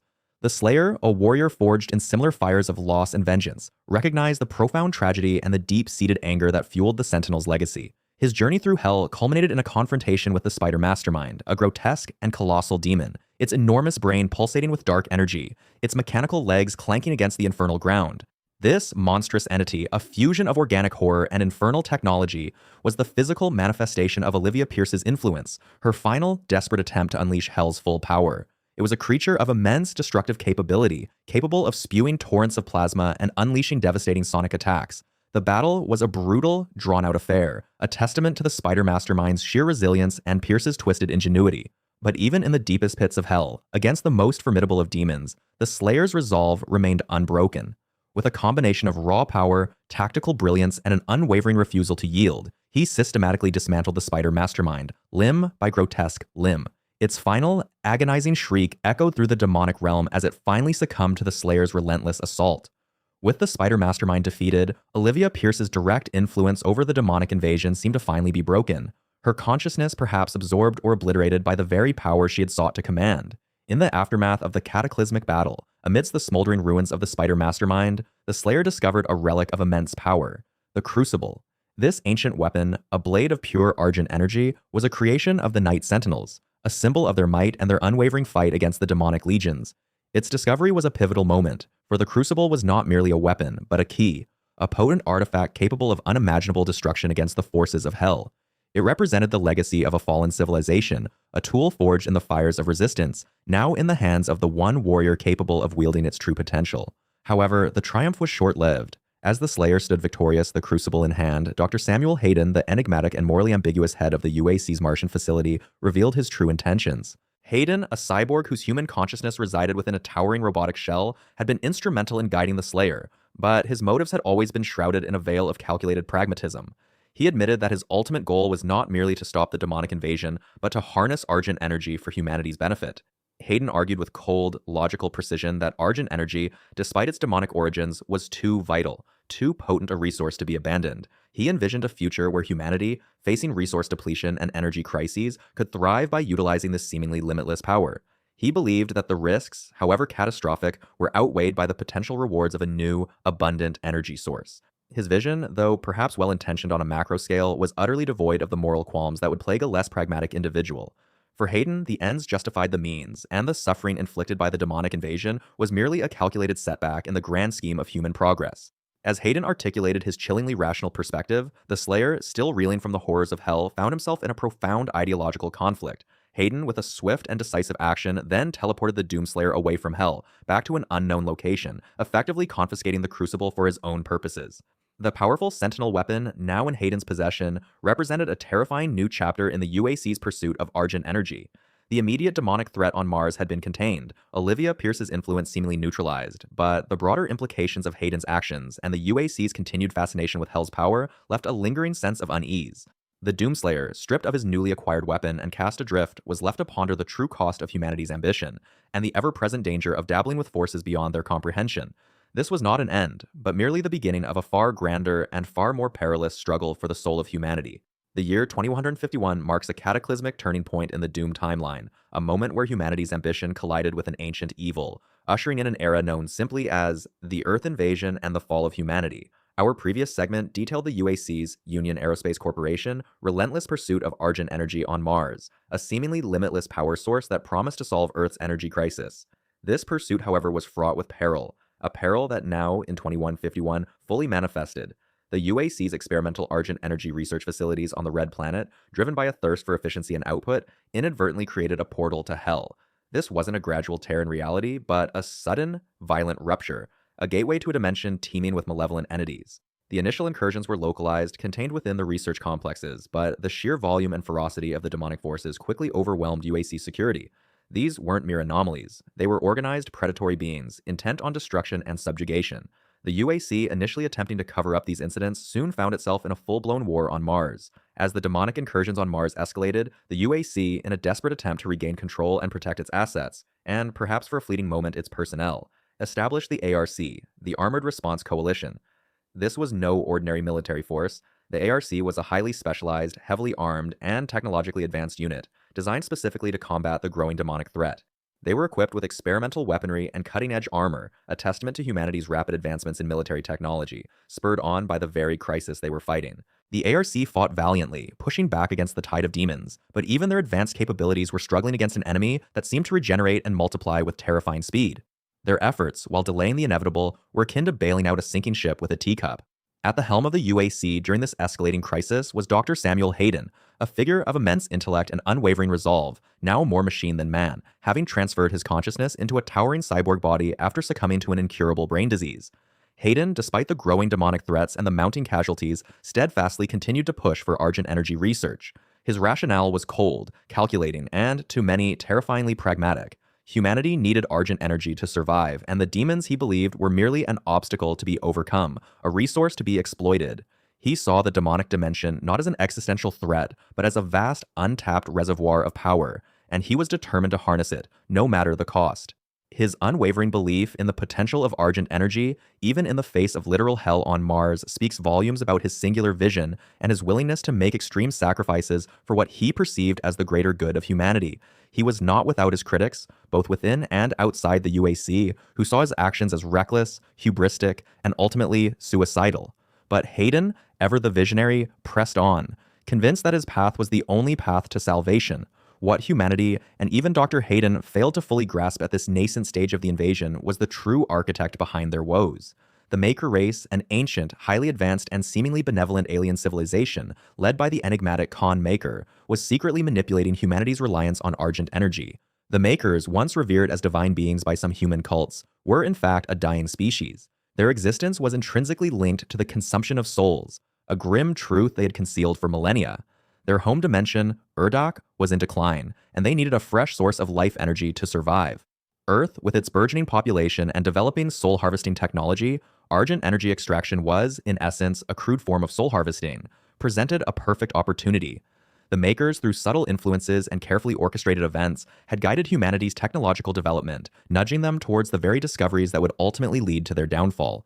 They had seeded the idea of Argent Energy as the ultimate solution, knowing full well the infernal consequences it would unleash. The Khan Maykr, the supreme leader of the Maykr race, was the mastermind behind this insidious plot. It was she who orchestrated the Earth invasion, not as a random act of demonic aggression, but as a calculated harvest. The demons, in this grand scheme, were merely her instruments, her unwitting pawns. Their insatiable hunger for destruction and souls perfectly aligned with the Maykrs' desperate need for sustenance. The plan was chillingly simple. Unleash hell upon Earth, allow the demons to decimate the human population, and then, through the UAC's Argent Energy infrastructure, which the Maykrs had helped design and implement, harvest the vast quantities of human souls released by the slaughter. These souls would then be processed and converted into a life-sustaining energy source for the Maykr race, ensuring their continued existence at the cost of an entire civilization.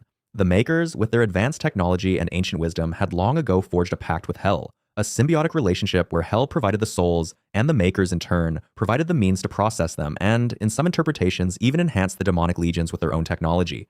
This unholy alliance was the true power behind the impending apocalypse. With the stage set and the pieces in place, Hell launched a full-scale invasion of Earth. This was not a gradual infiltration or a series of isolated attacks, but a thunderous, overwhelming assault that shattered humanity's sense of security and quickly brought the planet to its knees. Portals, massive and terrifying, ripped open across the globe, not just in remote locations, but in the heart of major cities, spewing forth an endless tide of demonic legions. The sheer scale of the invasion was unprecedented, a nightmare made real. Earth's defenses, though formidable, were designed to combat conventional threats, not an interdimensional army of monstrous beings. Demonic legions, a grotesque menagerie of Hell's horrors, poured through these portals. Among them were towering doom hunters, grotesque cybernetic monstrosities equipped with devastating weaponry and seemingly impervious armor, and the iconic cyber demons, colossal, heavily armored demons fused with advanced technology, their rocket launchers and plasma cannons raining destruction upon human settlements. These were just a few of the countless abominations that swarmed across the planet, each designed for maximum carnage and terror. The sky turned blood red, choked with smoke and the screams of the dying. Cities that had stood for centuries were reduced to rubble in a matter of hours, their towering skyscrapers crumbling under the relentless assault. The ARC, humanity's last best hope, despite its advanced weaponry and unwavering courage, was quickly decimated by the sheer number and ferocity of the demons. Their experimental weapons, while potent, could not stem the tide. Their armor, while resilient, was eventually breached. Their numbers, though significant, were insignificant compared to the endless hordes pouring from the portals. The chain of command broke down, communication networks failed, and coordinated resistance became impossible. Individual pockets of ARC soldiers fought with desperate valor, but they were ultimately overwhelmed, their last stands becoming tragic footnotes in a planetary catastrophe. The advanced technology that humanity had prided itself on became useless against an enemy that defied conventional warfare. Billions of humans were killed in the initial onslaught. The death toll was staggering, unprecedented in human history. Entire populations were wiped out in hours, their cities becoming mass graves. The planet, once teeming with life and human civilization, was largely consumed by demonic forces. The vibrant ecosystems were poisoned, the oceans turned to black, and the very air became toxic. The concept of survival quickly shifted from preserving civilization to merely staying alive for another hour, another minute. The Earth, as humanity knew it, ceased to exist. Major cities, once symbols of human ingenuity and progress, were transformed into hellish landscapes. The clean lines of architecture were corrupted by grotesque demonic growth, fleshy tendrils and pulsating organs erupting from concrete and steel. Buildings twisted and contorted into nightmare shapes, their surfaces oozing with vile substances. The very ground became a living, breathing entity of corruption, pulsating with dark energy. The air was thick with the stench of brimstone, decay, and fear. These were not mere ruins, they were living monuments to hell's triumph, a constant reminder of humanity's defeat. The iconic landmarks of human civilization were desecrated, twisted into mockeries of their former glory, serving as grim altars for demonic rituals. The UAC's efforts to contain the invasion, initially focused on Mars and then extending to Earth, utterly failed. Their advanced security protocols, their rapid response teams, their cutting-edge weaponry, all proved insufficient against the overwhelming power of Hell. The very corporation that had inadvertently opened the gates to this nightmare was powerless to close them. The UAC, once a symbol of humanity's technological prowess, now became synonymous with its downfall. Their facilities on Earth, once bustling centers of innovation, were either overrun and converted into demonic strongholds or lay in smoldering ruins. Humanity faced extinction, not as a distant possibility, but as an immediate, terrifying reality. The future, once full of promise and technological advancement, was now a bleak, desolate landscape, dominated by suffering and despair. The light of humanity flickered, threatening to be extinguished forever. The remaining human population, caught in the infernal maelstrom, faced a truly horrific fate. Those not immediately slaughtered in the initial onslaught were either enslaved, forced into unimaginable labor for their demonic overlords, or, perhaps most horrifyingly, converted into demonic fodder. This grim process, often involving grotesque biological alterations and soul manipulation, twisted once human forms into grotesque new demons, swelling the ranks of Hell's army with their own former brethren. The very essence of humanity was being consumed, not just physically, but spiritually, feeding the insatiable hunger of the invading forces. Cities became charnel houses, monuments to human civilization crumbled under the weight of demonic architecture, and the air itself grew thick with the stench of brimstone and despair. In this abyssal epoch, with Earth teetering on the precipice of utter annihilation, a singular, desperate hope emerged.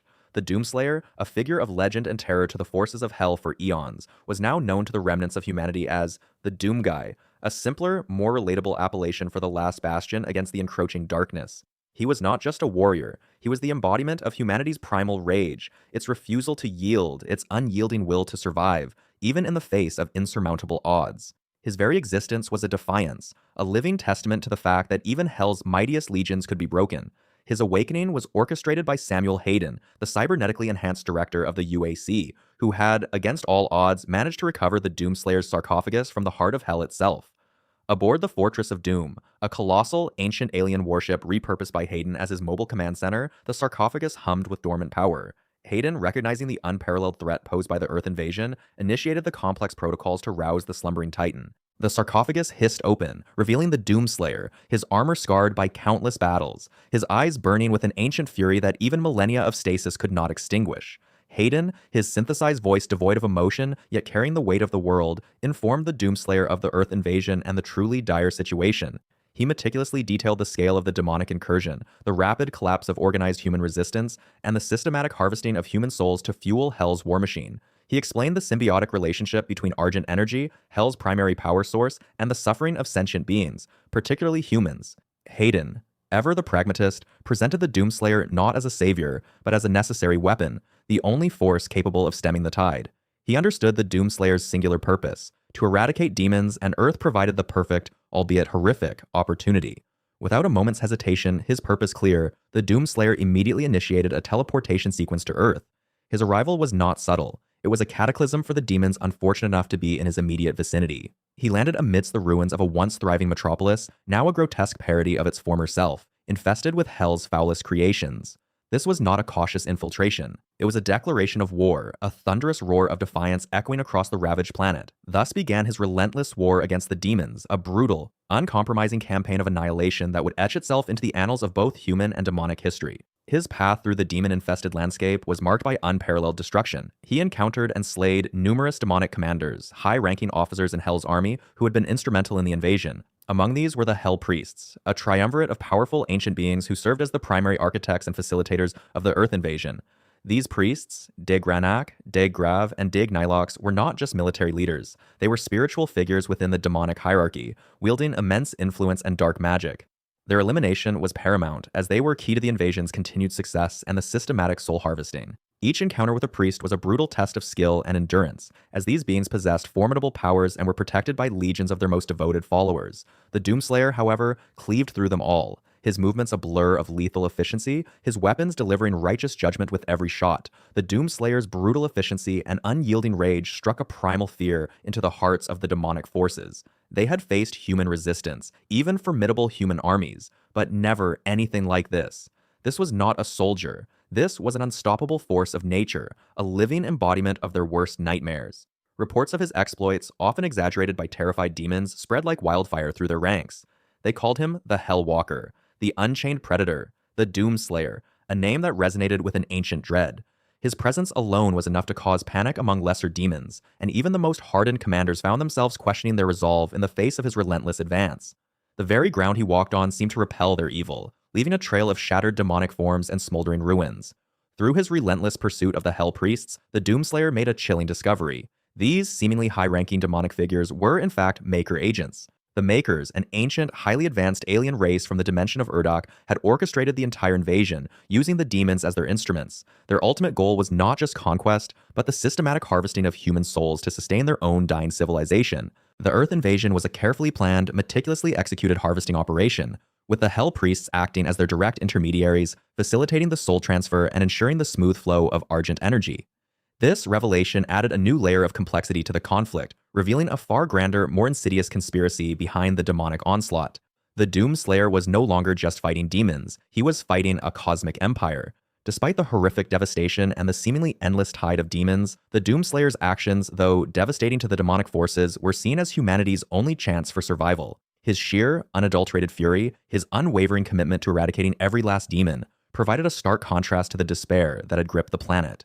He was a symbol of defiance, a beacon of hope in the suffocating darkness. Survivors huddled in hidden enclaves whispered tales of his impossible victories, of the impossible odds he overcame, and these whispers fueled a fragile, desperate hope that perhaps, just perhaps, humanity could endure. With this newfound understanding of the Maker's involvement and the critical role of the Hell Priests, the Doomslayer began to systematically dismantle the demonic infrastructure on Earth. He targeted the massive Argent Energy towers, grotesque structures that pierced the sky, siphoning the life force from the planet and its inhabitants. He sought out the Hell portals, the gaping wounds in reality that allowed Hell's legions to pour onto Earth, aiming to sever the connection and close them permanently. Each destroyed tower, each sealed portal, was a small victory, a tiny step towards reclaiming a world that seemed irrevocably lost. He wasn't just killing demons, he was actively disrupting their strategic operations, crippling their ability to wage war and harvest souls. The invasion continued, its relentless pace undiminished by the Doomslayer's individual acts of heroism. Earth remained a battleground, a hellscape of fire and blood. Yet, the Doomslayer's presence, his unyielding war against the forces of Hell, offered a glimmer of hope amidst the devastation. He was a constant, unyielding force, a promise that humanity would not fall without a fight, that, even in its darkest hour, a champion would rise to meet the encroaching darkness with fire and fury. His very existence was a testament to the fact that even when all seemed lost, defiance could still ignite the embers of hope. Our journey through the infernal annals of doom now brings us to the year 2151, a pivotal moment marking the beginning of what history would come to know as the Slayer's Crusade. After his harrowing escape from the Urdak dimension, the Doomslayer, our relentless protagonist, finds himself once again aboard the Fortress of Doom. This colossal orbital platform, a marvel of ancient Sentinel and Maykr engineering, serves as his mobile command center and sanctuary. From its vantage point high above Earth, the Slayer bore witness to a sight that would fuel his already incandescent rage, the full-scale demonic invasion of his home world. Cities lay in ruins, their once vibrant skylines now choked with the acrid smoke of destruction. The screams of the innocent, though distant, echoed in the very fabric of the fortress, a testament to the unimaginable suffering unfolding below. This was not merely an incursion, it was an apocalyptic harvesting, orchestrated with a chilling precision that spoke of a grand, malevolent design. The Fortress of Doom, a relic of a bygone era, became the Slayer's immediate base of operations. Its advanced technology, a fusion of arcane power and hyper-futuristic mechanics, offered him unparalleled resources. Within its hallowed halls, ancient weaponry could be upgraded, combat suits augmented, and crucial intelligence gathered. The Slayer, a being of singular focus, wasted no time. His objective was clear: dismantle the demonic hierarchy responsible for Earth's demise. His initial reconnaissance, likely through the fortress's sophisticated scanning systems, quickly identified the key players in this grotesque drama: the Hell Priests. These three formidable entities, high-ranking lieutenants in the Maker's grand scheme, were the linchpins of the harvesting operation. Their ritualistic manipulation of Argent Energy, a dark power derived from the tortured souls of the damned, was fueling the invasion and simultaneously draining Earth of its very life force. To stop the invasion, the priest had to fall. With his targets identified, the Slayer initiated his first strike. Utilizing the Fortress of Doom's sophisticated teleportation matrix, he descended to Earth, a lone warrior against an entire legion. His destination, the Exultia facility. This installation, shrouded in mystery and heavily fortified, was a known stronghold of demonic activity, and more importantly, a suspected location for one of the Hell Priests. The Slayer's arrival was, as always, a cataclysmic event. He tore through the demonic defenses, a whirlwind of steel and plasma, leaving a trail of dismembered fiends in his wake. His hunt was precise, his movements economical, each action driven by an unyielding desire for vengeance. Within the labyrinthine depths of the Exultia facility, the Slayer finally confronted his first target, Diagranak. This grotesque priest, a master of dark rituals and a conduit for infernal power, was a formidable opponent. The battle that ensued within the cultist base was a maelstrom of raw power and unbridled fury. Ranak, shielded by demonic minions and wielding devastating arcane abilities, sought to overwhelm the Slayer. But the Doomslayer, a force of nature personified, was unyielding. He systematically dismantled Ranak's defenses, his every blow a testament to his millennia of combat experience. Finally, with a brutal, decisive strike, the Slayer ended Degranak's reign of terror. The death of the first Hell Priest sent a ripple through the demonic ranks, a clear message that their dominion over Earth was far from absolute. From the dying whispers of Diagranak, or perhaps through the Fortress of Doom's advanced data analysis of captured demonic communications, the Slayer began to piece together the horrifying truth behind the invasion. He learned of the Maker's pact with Hell, a dark alliance forged in the depths of antiquity.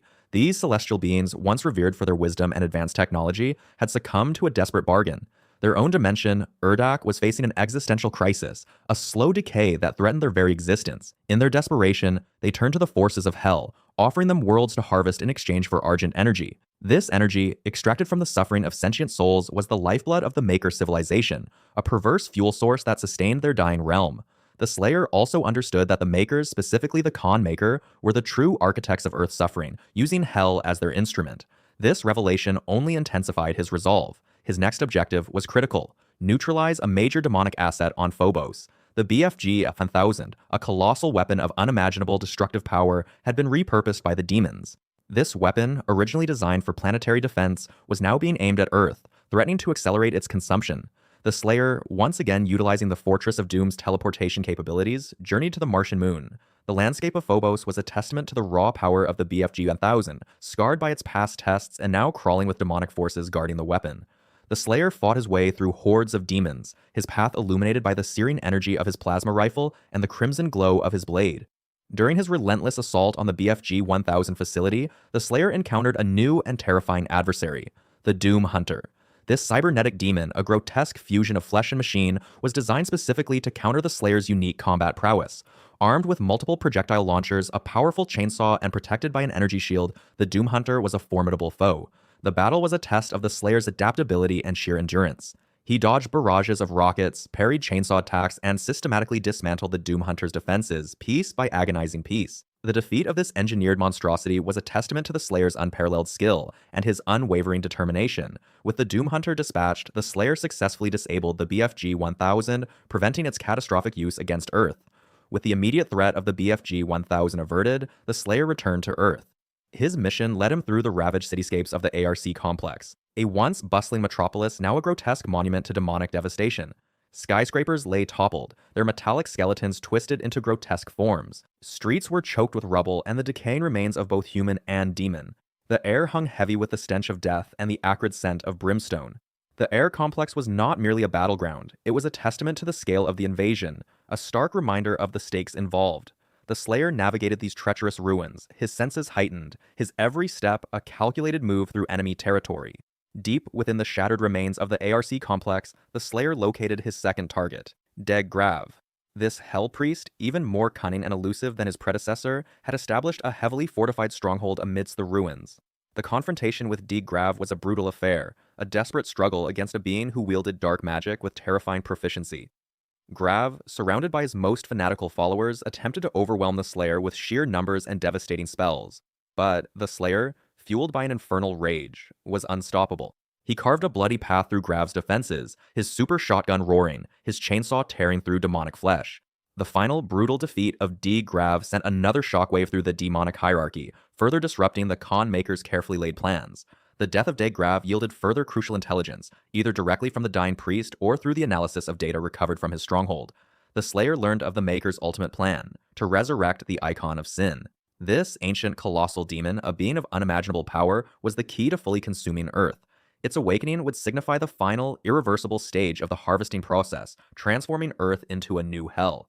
The knowledge that such an entity was being prepared for resurrection galvanized the Slayer. The stakes had never been higher. The fate of Earth and potentially all life rested on his shoulders. With the revelation of the Icon of Sin's impending resurrection, the Slayer knew he needed more information, a deeper understanding of the ancient forces at play. His quest led him to Sentinel Prime, the sacred homeworld of the Sentinels. This once proud civilization from which the Slayer himself originated had been decimated by Hell's incursions, yet remnants of their glory, and perhaps their wisdom, still remained. The Slayer sought out the surviving Sentinels, hoping to glean insights into the Maker's true nature, their pact with Hell, and the means to defeat the Icon of Sin.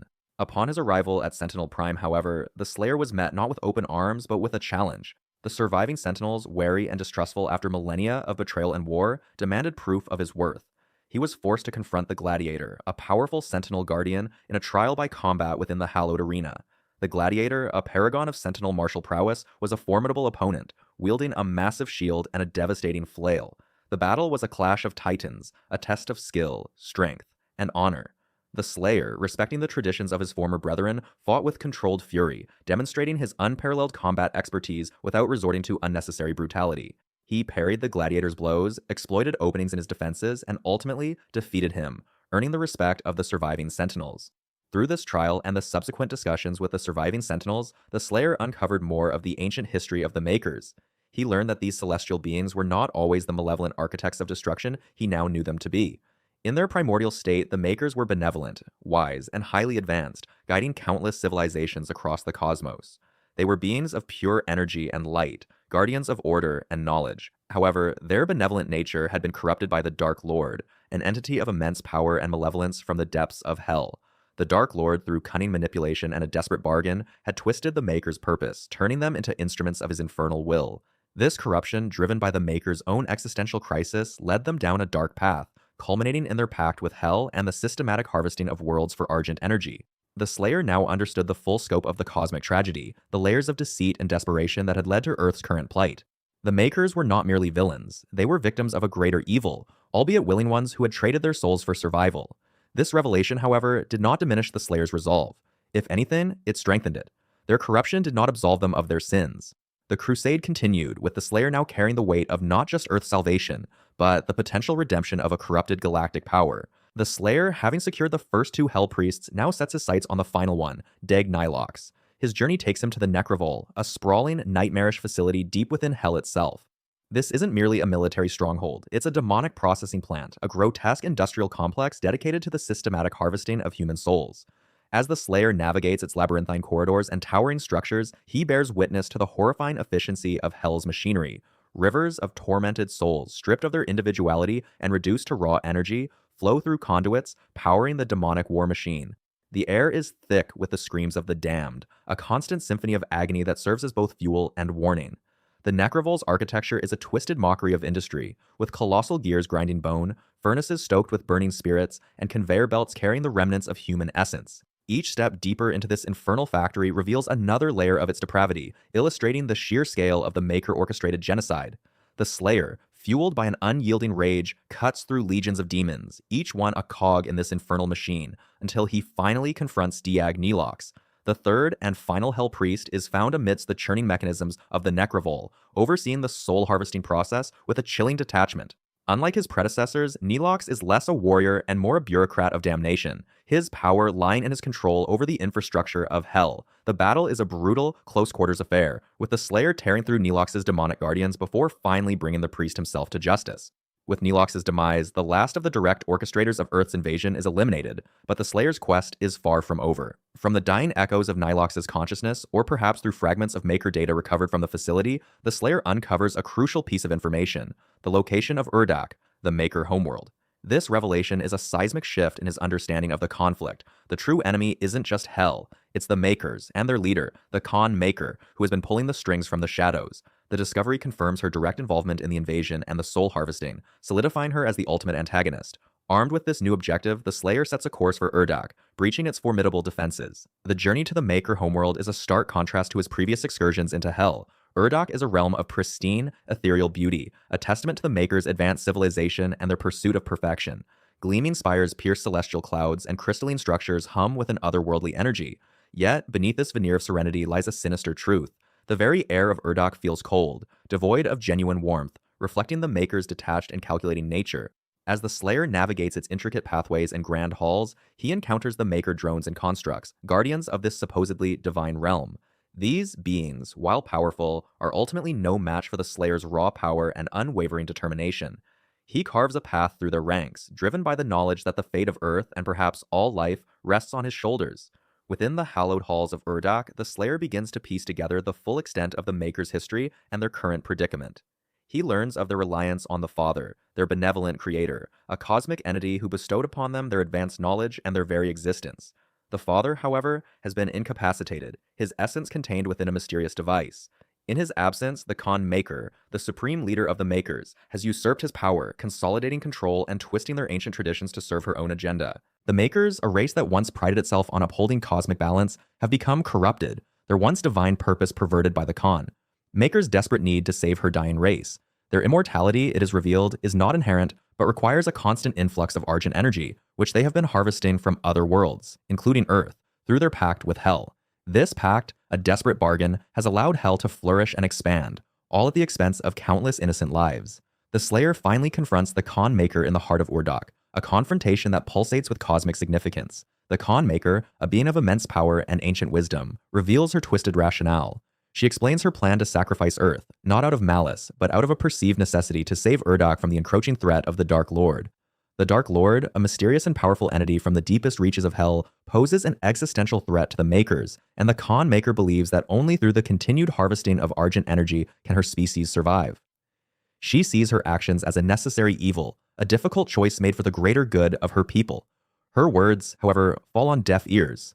The Slayer, having witnessed the horrors inflicted upon Earth and countless other worlds, understands that her greater good is built upon a foundation of genocide and suffering. There is no negotiation, no compromise, only righteous fury. The ensuing battle with the Khan Maykr is a spectacle of cosmic proportions, a clash between raw, unyielding vengeance and ancient technologically advanced power. The Khan Maykr, with her angelic wings and ethereal glow, utilizes a devastating array of Maykr technology and angelic abilities. She teleports with blinding speed, unleashes energy blasts that tear through Uac's pristine architecture, and summons powerful Maykr constructs to aid her.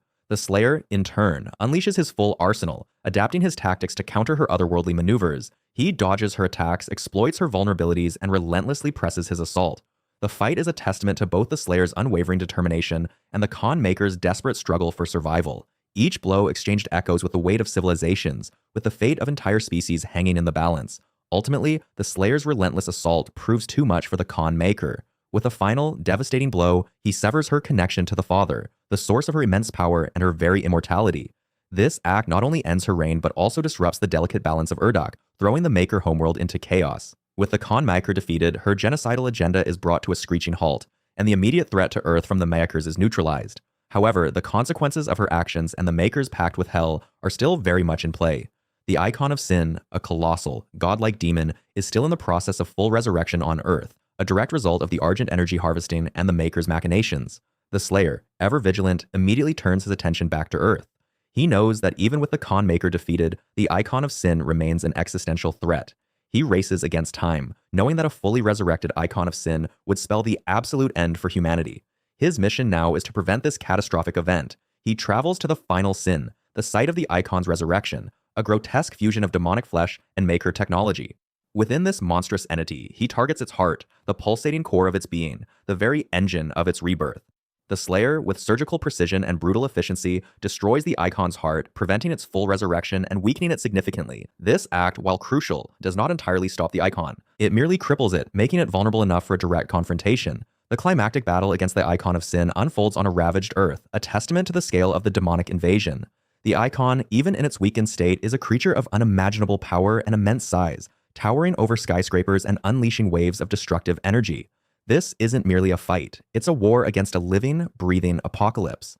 The Slayer, however, is not intimidated. He utilizes every weapon, every ability, and every ounce of his unyielding rage to bring down this monstrous entity.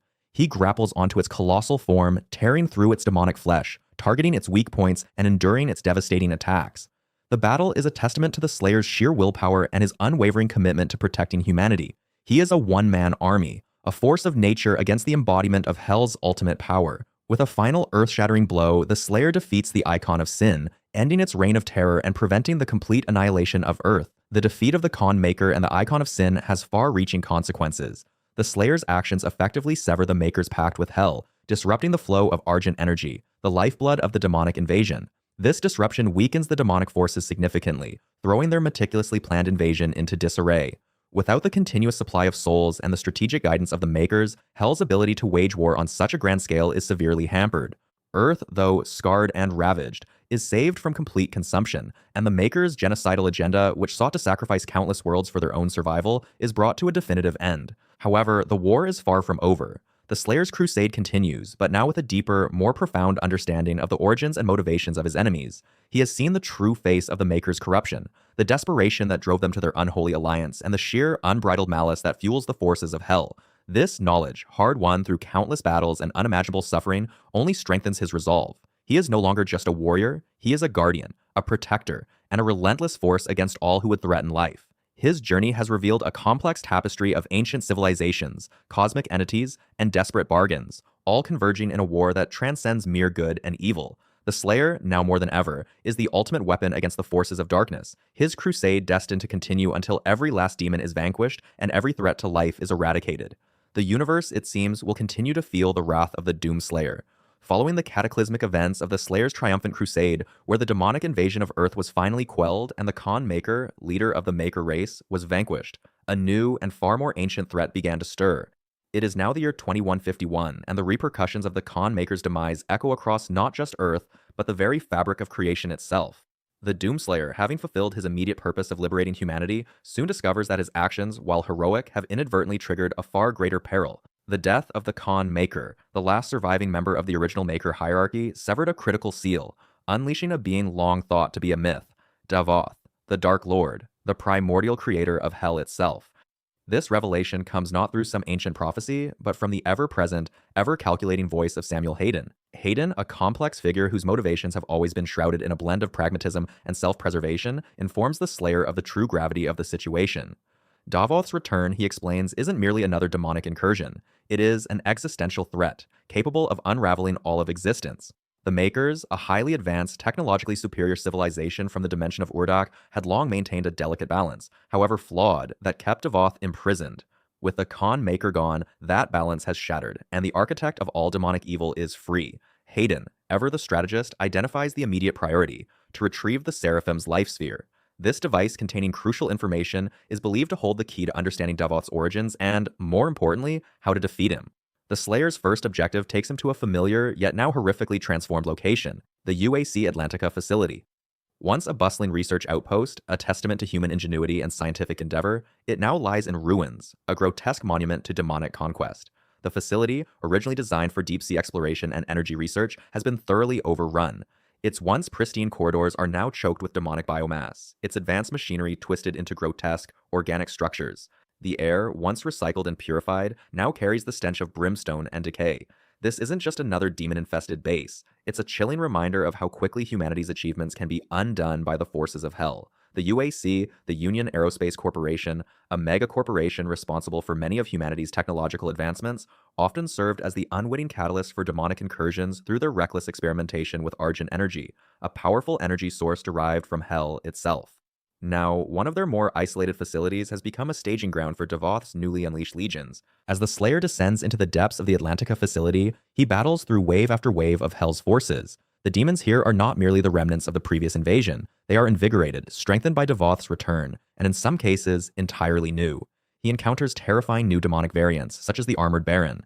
These formidable adversaries are a more heavily reinforced and aggressive version of the already fearsome Baron of Hell, clad in thick, almost impenetrable armor that requires precise and sustained attacks to overcome. Their introduction signals a significant escalation in the demonic threat, indicating that Davoth's influence is already manifesting in the evolution of Hell's armies. The facility itself is a labyrinth of submerged sections, flooded corridors, and precarious platforms, making traversal as challenging as the combat.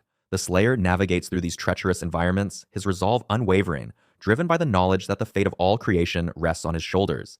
His path eventually leads him to a confrontation with a figure of immense power and profound significance, the Seraphim.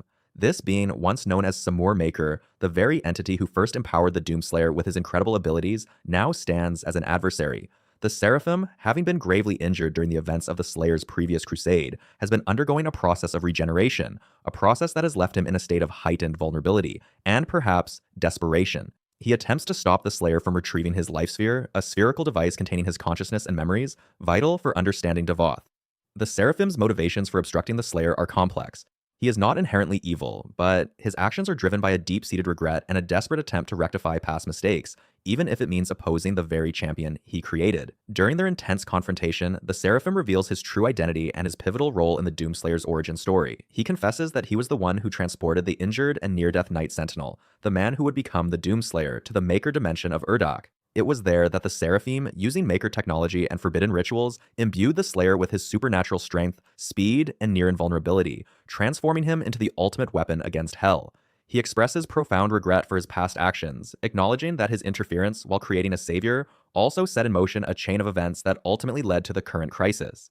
He had hoped to use the Slayer as a tool to maintain the Maker's fragile dominion over the universe, a dominion built on the exploitation of Hell and its Argent Energy. Now, with Davoth free, he sees the catastrophic consequences of his hubris. His attempts to stop the Slayer are not out of malice, but a misguided effort to prevent what he believes will be an even greater catastrophe, a catastrophe he feels personally responsible for. Despite the Seraphim's pleas and attempts to dissuade him, the Doomslayer, ever focused on his mission, defeats the powerful Maykr. The battle is a testament to the Slayer's unwavering resolve and the sheer power he wields, even against a being who once held such sway over his destiny. With the Seraphim subdued, the Slayer retrieves his life sphere. This isn't merely a data storage device, it's a repository of a Maker's entire existence, a living archive of their memories and knowledge. Upon accessing the Seraphim's life sphere, the Slayer uncovers shocking truths that fundamentally alter his understanding of the universe and the cosmic hierarchy. The information contained within the sphere reveals that Davoth, the Dark Lord, is not merely a powerful demon, but the true creator of the Makers themselves, and by extension, all life in the universe. This revelation shatters the long-held belief that the Makers were the prime creators, a divine race at the apex of existence.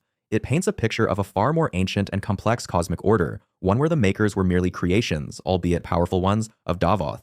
The sphere details how Davoth, in his original form, was a being of immense power and chaotic energy, whose destructive nature posed an existential threat to all he created. It further reveals that Davoth was ultimately imprisoned by the Makers, led by a figure known only as the Father.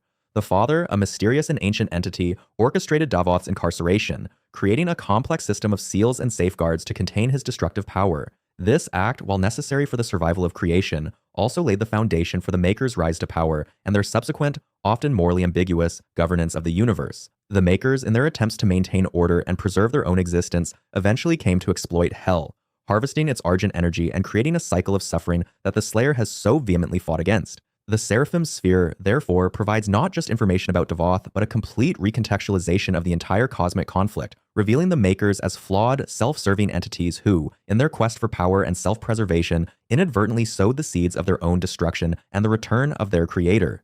With this newfound earth-shattering knowledge, the Doomslayer's next objective becomes clear. To gain a deeper understanding of Davoth, his true nature, and the means of his ultimate defeat, the Slayer must activate the Father's life sphere.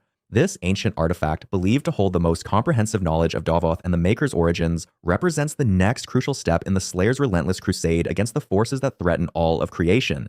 The journey to retrieve and activate the Father's life sphere will undoubtedly be fraught with peril, but with the fate of the multiverse hanging in the balance, the Doomslayer will not falter. Having restored the Father's consciousness to the life sphere, the Slayer's next objective was clear: retrieve the sphere itself. This quest propelled him, in the year 2151, to the Blood Swamps, a dimension born of the very essence of Hell. Unlike the more structured, almost industrial landscapes of other hells, the Blood Swamps were a primeval festering wound in reality, a realm where the very air was thick with the stench of ancient corruption and the whispers of forgotten evils. This was not a place conquered by demons, but rather a place that had always been demon. Its topography was a grotesque tapestry of decaying flora and petrified, screaming rock formations, all bathed in an infernal crimson glow. The ground squelched underfoot with coagulated blood and viscera, and rivers of molten, toxic sludge carved their way through the landscape, spewing noxious fumes that would instantly kill any lesser being.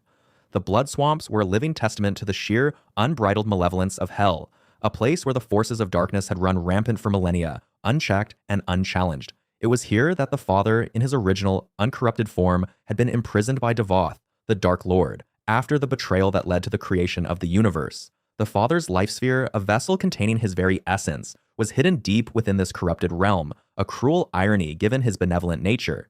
The air thrummed with a palpable sense of dread, and spectral figures, the tormented souls of those who had fallen victim to the swamp's insidious influence, drifted aimlessly, their silent screams echoing in the Slayer's mind. As the Slayer navigated this treacherous environment, he encountered a new and disturbing manifestation of Hell's power, the spirits of corrupted Maykrs. These were not the angelic, technologically advanced beings he had previously encountered, but rather their twisted, demonic counterparts. Their forms were warped and grotesque, their once pristine armor now fused with chitinous growths and razor-sharp appendages. Their eyes glowed with malevolent green energy, and their attacks were infused with a dark, unholy power, a perversion of the celestial energies they once commanded. These corrupted Maykrs served as guardians of the blood swamps, their eternal torment compelling them to protect the very place of their damnation. Their presence underscored the profound and far-reaching consequences of Devoth's actions, demonstrating his ability to corrupt even the purest of beings. The Slayer, ever relentless, cut through these abominations, their spectral forms dissipating into wisps of green energy as he pressed deeper into the heart of the swamps. His journey culminated in a confrontation with the Blood Maykr, a particularly formidable guardian of this infernal realm. The Blood Maykr was a grotesque parody of its uncorrupted brethren, its angelic wings replaced by leathery, bat-like appendages, and its celestial armor grotesquely distended and fused with demonic flesh. Its attacks were a terrifying blend of technological precision and raw, unholy power, utilizing energy blasts and razor-sharp talons to devastating effect. The Blood Maker's purpose was singular, to prevent any intrusion into the inner sanctum where the Father's life sphere resided.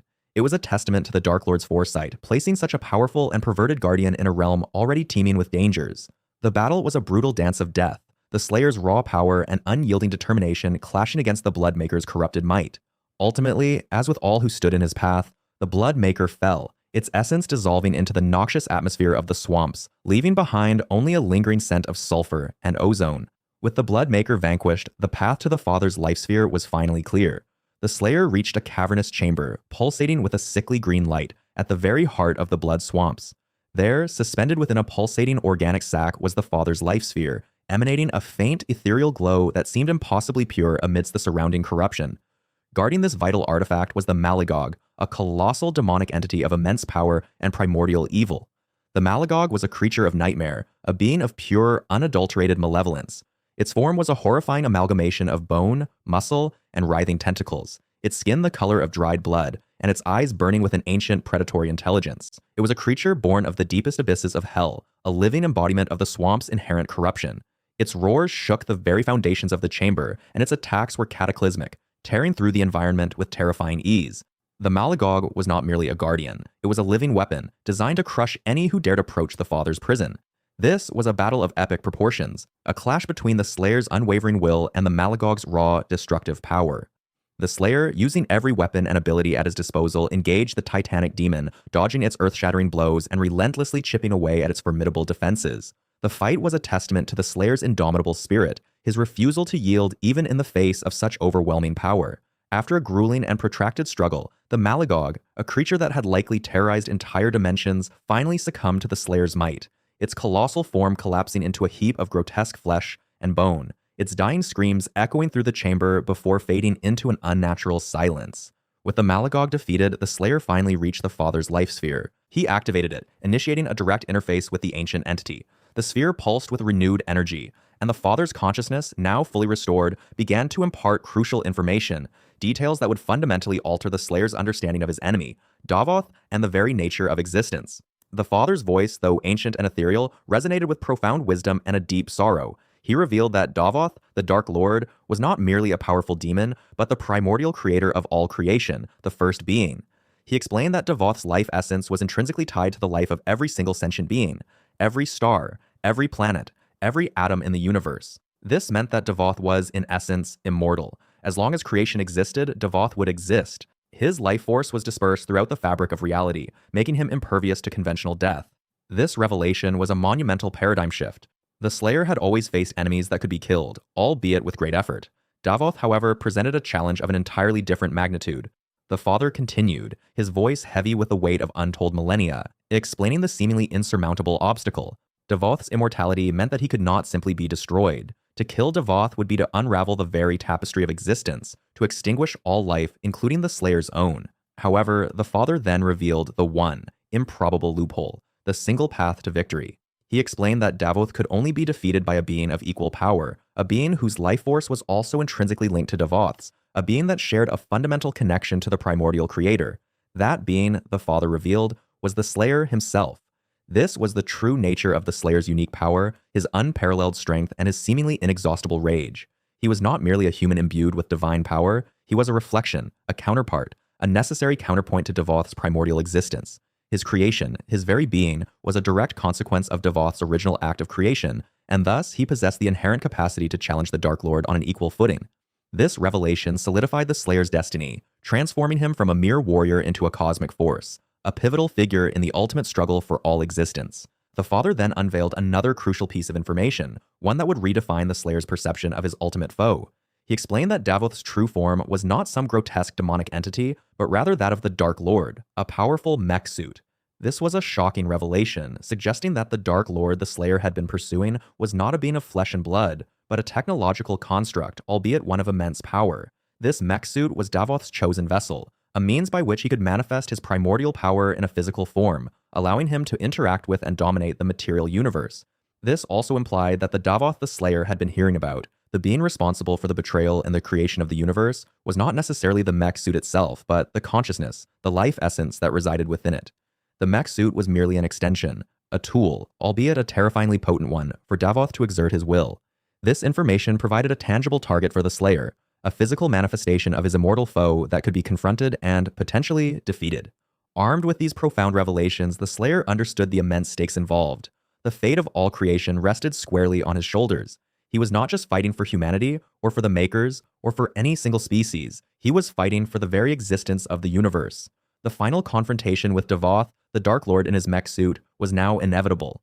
The Slayer, though burdened by the weight of this cosmic responsibility, remained unwavering. His resolve, already forged in the fires of countless battles, hardened further.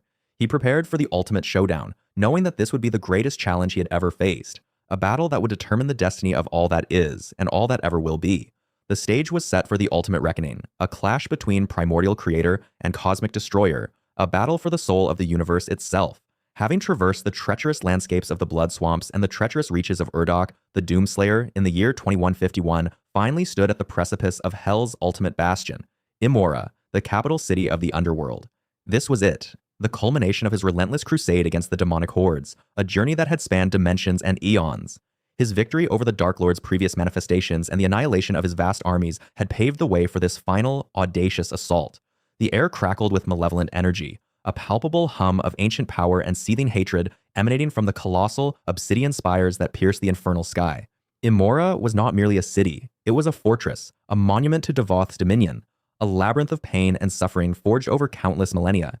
Its very architecture seemed to defy natural laws, a grotesque fusion of organic and technological horrors pulsating with an unholy light that cast long, distorted shadows across the desolate plains. Accompanying the Slayer, a silent, spectral guide, was the seraphim, Samur Maykr. Once a revered figure within the Maykr hierarchy, Samur had undergone a profound transformation, a consequence of his earlier desperate attempt to save the Slayer, an act that had left him a disembodied essence, a consciousness bound to a technological construct. He was a being of immense knowledge, his ethereal form flickering with an otherworldly luminescence, a stark contrast to the grim determination etched upon the Slayer's armor. Samur's presence was crucial, for he possessed an intimate understanding of Imora's intricate defenses, its hidden pathways, and the insidious traps laid by Davoth's most cunning architects. He was the key that would unlock the city's impenetrable gates, guiding the Slayer through its perilous depths, a beacon of light in the heart of darkness. His voice, though disembodied, resonated with a quiet authority, providing strategic insights and warnings as they navigated the infernal metropolis. The Slayer's objective was singular, unwavering, and absolute: to confront Davoth, the true Dark Lord, the architect of all demonic evil, and to finally, irrevocably, end his tyrannical reign. This was not merely about retribution, not solely about vengeance for the countless lives brutally extinguished by the forces of hell. This was about severing the very root of the demonic menace, about extinguishing the source of all suffering, about preventing the ultimate corruption of all creation. Davoth represented the antithesis of life, a force of pure entropy and destruction, and his continued existence threatened the very fabric of the multiverse. The Slayer, a living embodiment of righteous fury, was the only force capable of standing against such an ancient and formidable power. His every step echoed with the weight of countless souls, a silent promise to deliver them from the eternal torment inflicted by Davoth. As the Slayer breached the outer defenses of Amora, a voice, ancient and resonant, boomed through the infernal city, echoing in the very core of his being. It was Davoth, the Dark Lord, his taunts laced with a chilling arrogance, a profound sense of superiority that transcended mere mortal understanding. He spoke of his true identity, of his ancient origins, a narrative that sought to undermine the Slayer's resolve, to sow seeds of doubt in his unwavering conviction. Davoth revealed himself not as a mere demonic overlord, but as something far more primordial, far more fundamental to the existence of the universe itself. His words were a symphony of cosmic blasphemy, a rewriting of creation myths, a challenge to everything the Slayer believed to be true. He claimed a dominion that predated all known histories, a lineage that stretched back to the very dawn of time. Davoth, with a theatrical flourish of his unseen hand, then unveiled the shocking truth. He was the first being, the progenitor of all life in the universe. He asserted that he, and he alone, was the original creator, the prime mover, the ultimate source from which all existence had sprung. This revelation was designed to shatter the Slayer's perception of reality, to strip away his sense of purpose by revealing the ultimate source of his adversary's power. Davoth painted a picture of himself as the benevolent architect, the cosmic craftsman who had breathed life into the void, shaping galaxies and forging stars. He spoke of a time before time, a primordial epoch when he reigned supreme, his will the only law, his power absolute and unchallenged. His narrative was a calculated assault on the Slayer's understanding of cosmic order, an attempt to reframe the entire conflict as a rebellion against his rightful authority. He further elaborated on his grand design, revealing that the Maykrs, including the revered Khan Maykr, were his first creations. They were, in his telling, his initial foray into sentient life, beings crafted in his own image, imbued with a fraction of his immense power and intellect. Davoth described them as his favored children, entrusted with the sacred duty of tending to his nascent universe, of nurturing the life he had so painstakingly brought forth. He spoke of their initial devotion, their unwavering loyalty, and the profound connection they once shared. This revelation was meant to highlight the depth of the Maykrs' supposed betrayal, to cast them as ungrateful and treacherous progeny who had turned against their benevolent father. The Khan Maykr, once seen as a figure of divine authority, was now presented as a mere pawn in a much larger, darker game, a creation that had ultimately rebelled against its creator. The Dark Lord then recounted with a chilling sense of grievance how the Maykrs had betrayed him, sealing him away in a prison of their own design and, most egregiously, stealing his life-giving energy. He described the act as a cosmic patricide, a heinous crime committed by his own creations. Davoth's narrative was one of profound injustice, of a benevolent creator wronged by his ungrateful offspring. He detailed how the Maykrs, consumed by ambition and a lust for power, had conspired against him, utilizing their advanced technology and their collective might to imprison him within the confines of Amora. The theft of his life-giving energy, the very essence of his being, was the ultimate act of defiance, a transgression that had fueled his millennia-long quest for vengeance. He spoke of the pain of his imprisonment, the slow drain of his power, and the burning desire for retribution that had sustained him through countless ages. He explained that the Maykrs, having successfully imprisoned him and siphoned off his primordial energy, then used his stolen power to create their own universe and their own forms of life. Davoth asserted that the Maykrs, far from being original creators, were merely parasitic imitators, utilizing his stolen essence to forge their own dominion. This was the ultimate insult, the final act of usurpation, to take his creative force and wield it as their own, to establish themselves as gods in a universe built upon his stolen power.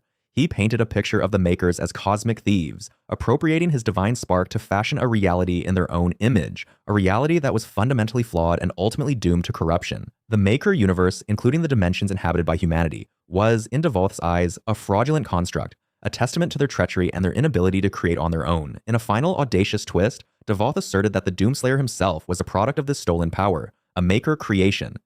This was the ultimate psychological blow, an attempt to strip the Slayer of his unique identity, to reframe his very existence as a consequence of the Maykrs' betrayal. Davoth suggested that the Slayer's immense strength, his unwavering resolve, and his seemingly supernatural abilities were not inherent qualities, but rather manifestations of the stolen primordial energy that had been woven into the fabric of the Maykr universe. He implied that the Slayer was merely a tool, a weapon forged by the Maykrs, unwittingly serving their agenda, a puppet dancing on strings pulled by his supposed creators. This revelation aimed to undermine the Slayer's sense of self, to cast doubt on his agency, and to imply that his entire existence was a fabrication, a consequence of Davoth's own stolen power. Yet, despite the weight of these revelations, despite the cosmic implications of Davoth's claims, the Slayer remained unmoved. He dismissed the Dark Lord's assertions with the same stoic resolve he applied to every demonic threat. Davoth's grand narrative, his tales of ancient betrayals and cosmic origins, were nothing more than distractions, irrelevant details in the face of the immediate and undeniable threat he posed. The Slayer's focus remained laser-sharp, his mission unwavering: to stop the Dark Lord's destruction, to prevent the annihilation of all life, regardless of its origins. He was not swayed by Davoth's attempts to rewrite history, nor was he concerned with the intricate lineage of cosmic creation.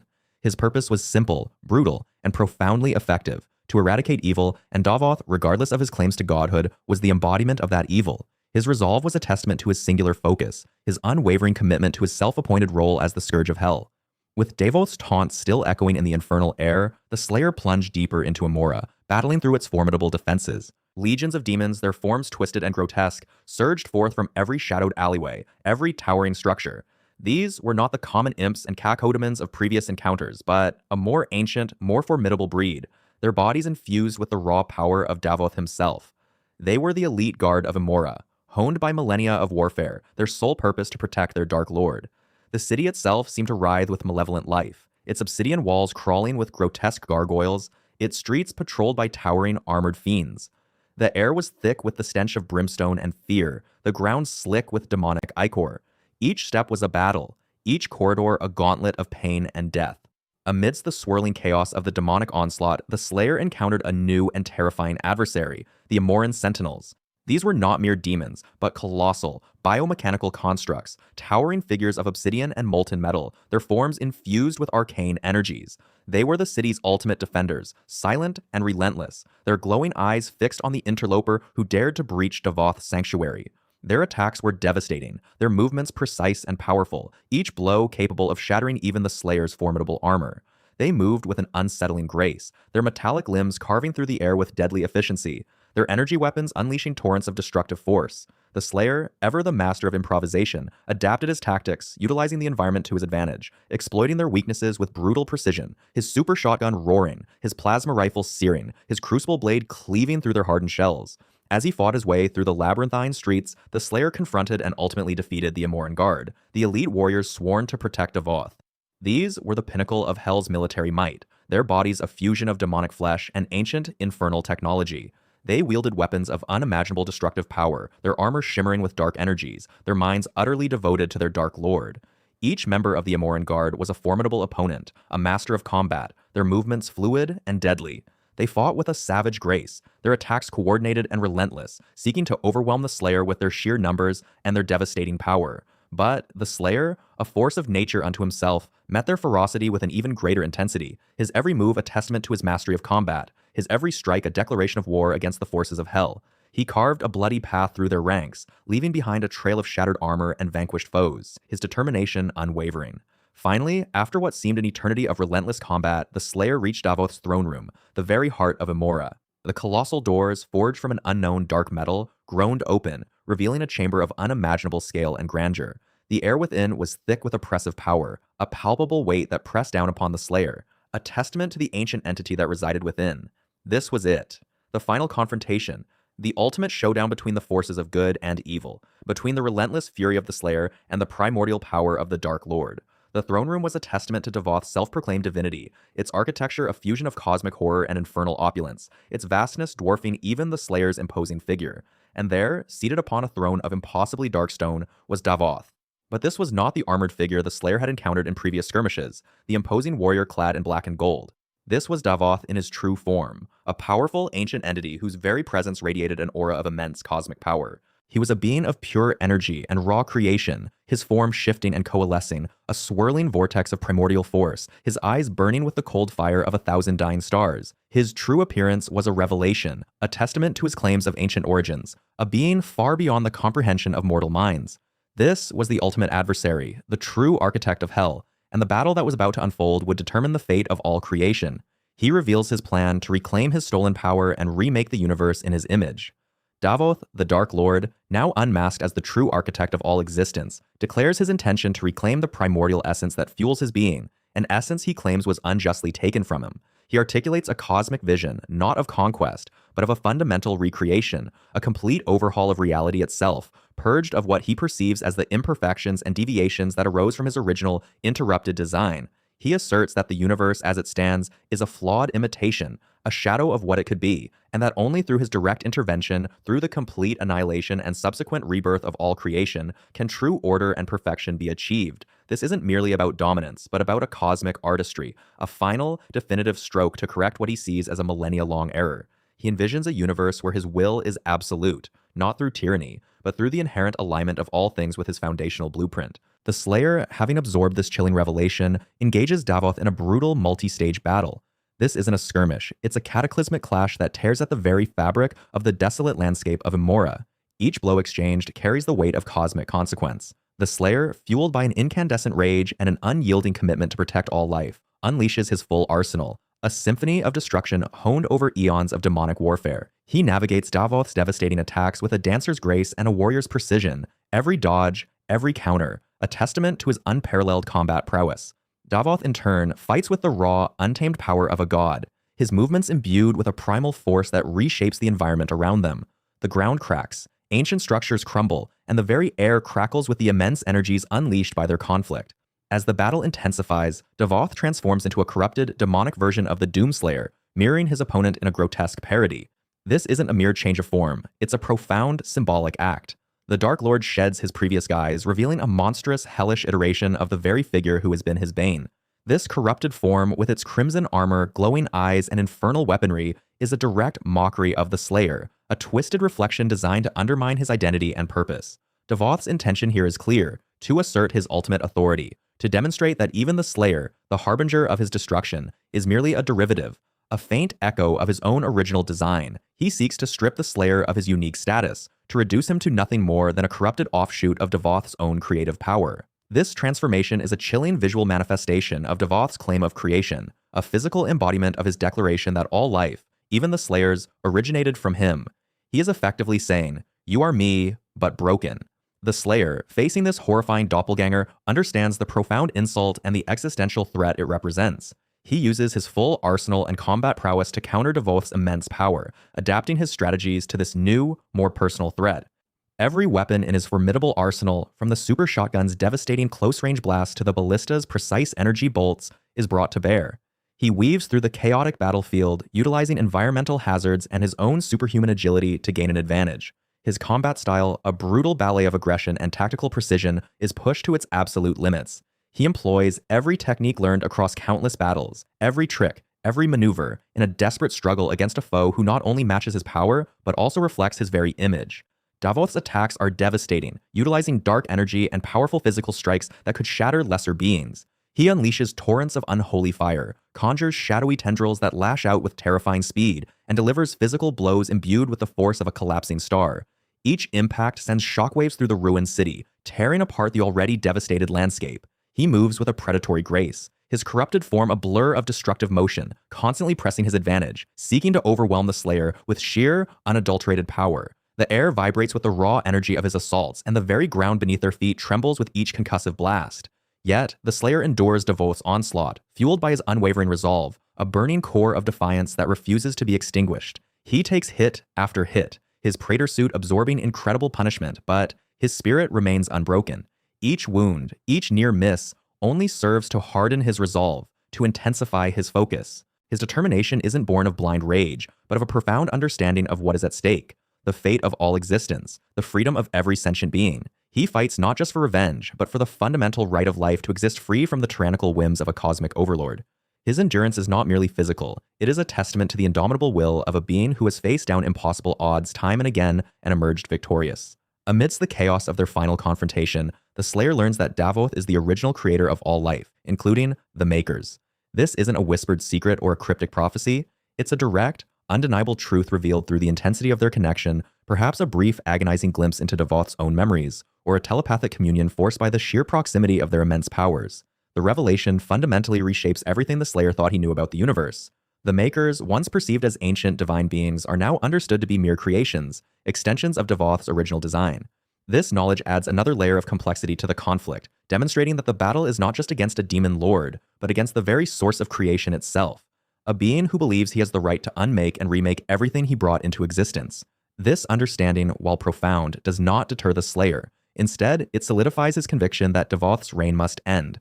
The Slayer engages in a climactic battle against Devoth, who takes on the form of a corrupted Doomslayer, a final, desperate struggle for cosmic supremacy. This is the ultimate confrontation, a duel that will decide the fate of all reality. Devoth, in his twisted mirror image, fights with a ferocity born of desperation and a primal hunger for his lost power.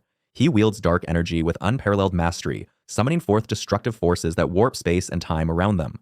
The Slayer, in turn, pushes past his physical limits, drawing upon every ounce of his strength, skill, and unwavering will. He analyzes Devoth's patterns, anticipates his moves, and exploits any momentary weakness, no matter how fleeting. The battle becomes a brutal dance of destruction, each combatant pushing the other to the brink of annihilation. He ultimately defeats Devoth, ending the cycle of creation and destruction that has plagued the universe for millennia. The final blow, delivered with a force that reverberates through all planes of existence, shatters Devoth's corrupted form, extinguishing his essence. This isn't just a victory, it's a cosmic reset. Devoth's defeat signifies the cessation of his tyrannical creative impulse, the termination of his ability to arbitrarily create and destroy, to mold reality according to his flawed vision. The cycle of cosmic suffering, the endless ebb and flow of life and death orchestrated by his will, is finally broken.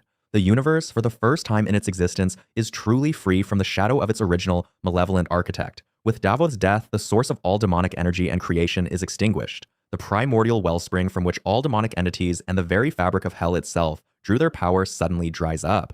The infernal energies that have corrupted countless worlds and tormented innumerable souls cease to flow. This isn't an immediate dramatic explosion, but a gradual, profound fading, like a dying star whose light slowly diminishes. The essence of evil, the very fuel for hell's existence, is severed at its root. The demonic hordes, stripped of their ultimate source of power, begin to wither, their strength draining away, their very existence becoming unsustainable without Devoth's malevolent influence. The cosmic balance is restored, not to its original, flawed state, but to a new, unburdened equilibrium. The universe is freed from the Dark Lord's influence and the Maker's manipulations, a liberation that ripples across all dimensions. With Devoth gone, the Makers who were inextricably linked to his creative essence lose their divine authority and their ability to interfere with mortal realms. Their ancient manipulative schemes, their subtle guidance and overt interventions come to an abrupt end. The cosmic strings they once pulled are now slack. Worlds that once lived in fear of demonic invasion or under the subtle, often cruel, dominion of the Makers are now truly independent, free to forge their own destinies without the oppressive weight of ancient, cosmic powers dictating their fate. This freedom is a new dawn for all sentient life, a chance to rebuild and evolve without the constant threat of annihilation or subjugation. The Doomslayer, having fulfilled his ultimate purpose, lays down his weapons. The crucible of battle, the endless war against hell, has finally concluded. His praetor suit, scarred and battered from countless conflicts, now stands still. He removes his helmet, his face, weathered and etched with the weight of untold suffering and unimaginable victories, finally revealed. This act is profoundly symbolic. The warrior, whose entire existence was defined by combat, by the relentless pursuit of evil, has completed his sacred charge. There are no more demons to slay, no more cosmic threats to quell. His mission, spanning millennia and countless dimensions, has reached its definitive end. The fires of his rage, which once burned so intensely, now subside, leaving behind a quiet, profound sense of peace. With the Dark Lord vanquished, the Doomslayer enters a deep slumber, his purpose fulfilled. His body, now devoid of the need for constant vigilance and warfare, succumbs to a profound, almost spiritual exhaustion. He is encased in a sarcophagus, a silent sentinel in a hidden chamber, a final monument to his epic struggle. This isn't a death, but a cessation of active duty, a profound rest earned through unimaginable sacrifice. He sleeps, not in defeat, but in triumph, a guardian awaiting a day, perhaps eons from now, when evil might once again stir and his unique brand of righteous fury might be needed. His legend, however, will echo through the liberated universe, a timeless tale of the one who stood against the darkness and, against all odds, prevailed. The Slayer's slumber marks the true end of the demonic age, a final quiet chapter in a saga of blood, fire, and unwavering resolve. Following the cataclysmic defeat of Devoth, the Dark Lord himself, a profound silence descended upon the cosmos. This monumental victory, achieved at an unimaginable cost, marked the end of the war to end all wars, a conflict that had raged across dimensions and consumed countless civilizations. The Doomslayer, the singular force of vengeance and destruction that had brought hell to its knees, had fulfilled his terrible purpose. His armor, an iconic symbol of unrelenting fury, was carefully sealed away, a relic of an era of unfathomable violence. With his mission complete, the Slayer, the harbinger of hell's demise, entered a state of deep, profound rest. His ultimate fate, whether a true end or merely a temporary respite, remained shrouded in mystery, a question that would echo through the ages. The universe, scarred and traumatized by the endless conflict against both the demonic hordes of hell and the insidious machinations of the Maykrs, was finally left to begin the long, arduous process of recovery. In the wake of Davoth's defeat, the remnants of the Advanced Research Complex, or ARC, found themselves in an unprecedented position. Free from the insidious, long-standing influence of the Maykrs, whose parasitic control had subtly guided their technological advancement, and ultimately, their downfall, the ARC began the monumental task of rebuilding civilization. Their vast scientific resources, once tragically misdirected towards the exploitation of Argent Energy and the ill-fated expeditions into Hell, were now redirected towards the restoration of a shattered cosmos. Project after project was initiated, focusing on ecological restoration, the development of sustainable energy sources that did not draw from the life essence of other dimensions, and the creation of advanced medical technologies to heal the wounds inflicted by centuries of warfare. ARC scientists, many of whom had been unwitting pawns in the Maker's grand design, now worked tirelessly to atone for the past, driven by a renewed sense of purpose and a profound understanding of the catastrophic consequences of unchecked ambition. They established new orbital research stations, not for conquest or exploitation, but as beacons of knowledge and innovation, dedicated to understanding the universe rather than dominating it. Their efforts were not merely technological. They also focused on the immense psychological toll the war had taken, developing new therapies and support systems for the survivors, recognizing that healing the mind was as crucial as rebuilding infrastructure. Humanity, once a burgeoning interstellar civilization, had been scattered to the winds, decimated by the demonic invasions and the Maker's manipulations. Billions had perished, entire planets rendered uninhabitable. Yet, in the aftermath of the war, a flicker of hope ignited. Surviving pockets of humanity, isolated on distant colonies or hidden in forgotten corners of the galaxy, began the slow, painstaking process of re-establishing contact. Long-range communication arrays, once used to coordinate military operations, were repurposed to send out distress signals and messages of hope. Small, intrepid scout ships, often crewed by individuals who had lost everything but their will to survive, ventured into the void, seeking out other survivors. When contact was made, the relief was palpable, often leading to emotional reunions and the formation of new alliances. New settlements, often built upon the ruins of old ones, began to spring up. These nascent communities, born from the ashes of destruction, were characterized by a fierce sense of community and a shared commitment to rebuilding. They prioritized self-sufficiency, often employing salvage technology and innovative agricultural techniques to sustain themselves. The lessons of the past, particularly the dangers of unchecked corporate power and the exploitation of resources, were deeply ingrained in their new societal structures, leading to more egalitarian and sustainable models of governance. The notorious Union Aerospace Corporation, or UAC, the very entity responsible for first opening the gates to hell, met its inevitable demise. Its leadership, the architects of humanity's near extinction, were either purged through swift and decisive legal action, imprisoned for their egregious crimes against humanity, or, in some cases, simply vanished in the chaos of the war's final stages. The vast, sprawling UAC empire, once a dominant force in interstellar commerce and research, was systematically dismantled. Its immense research facilities, once dedicated to the unethical exploitation of Argent Energy and the development of demonic weaponry, were repurposed. Many were transformed into public research institutions, their resources now directed towards humanitarian efforts and the advancement of peaceful technologies. The infamous facilities on Mars, once the epicenter of the demonic invasion, were meticulously cleansed and sealed, becoming a stark reminder of humanity's folly. The UAC's vast corporate archives detailing decades of unethical experimentation and dangerous research were painstakingly cataloged and analyzed, not for replication, but to serve as a cautionary tale for future generations. The very name UAC became synonymous with hubris and destruction, a scar on humanity's collective memory, ensuring that such a corporation would never again wield such unchecked power. Even with the defeat of Davoth, remnants of Hell's forces, leaderless and disorganized, still lingered across various dimensions. These were not the cohesive legions of old, but scattered pockets of demons driven by instinct and a primal hunger for destruction. Without the guiding intelligence of the Dark Lord or the strategic prowess of the Maykr hierarchy, their threat was significantly diminished but not entirely eradicated. The task of hunting down and eradicating these lingering threats fell to the combined efforts of the surviving human forces, the newly reconstituted ARC security divisions, and, in some instances, the remaining Night Sentinels. Small, specialized strike teams were deployed to scour dimensions, systematically clearing out demonic infestations. These operations, though less grand in scale than the previous war, were no less vital. They were crucial for ensuring the long-term safety and stability of the recovering universe. Each successful eradication brought a renewed sense of security and allowed for further reconstruction efforts to proceed.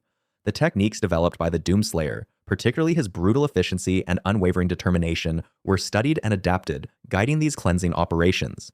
Worlds that had been ravaged by demonic incursions were slowly reclaimed, their ecosystems painstakingly restored, and their populations, if any remained, offered sanctuary and assistance. The Night Sentinels, the elite warrior class of the Argenta, had suffered immeasurable losses in their centuries-long war against Hell and their eventual betrayal by the Maykrs. Only a precious few had survived the final apocalyptic battles. These hardened veterans, now without their king, without many of their brethren, and without the immediate threat of Devoth, found themselves in a somber new reality. They began the arduous process of mourning their fallen, honoring the countless sacrifices made in the name of their people and the universe. Ceremonies were held on their homeworld of Argent Energy, solemn gatherings where the names of the lost were recited, their deeds recounted, and their memories enshrined in the annals of Argenta history. But beyond mourning, the surviving Sentinels also began to reflect deeply on their future. Their purpose, for so long defined by warfare, now needed to be redefined. Some advocated for a return to their ancient traditions, focusing on spiritual growth and the preservation of Argenta culture. Others believed their unique skills and knowledge should be used to protect the nascent civilizations emerging from the war's ashes, acting as guardians against future threats, albeit in a more measured and less aggressive capacity.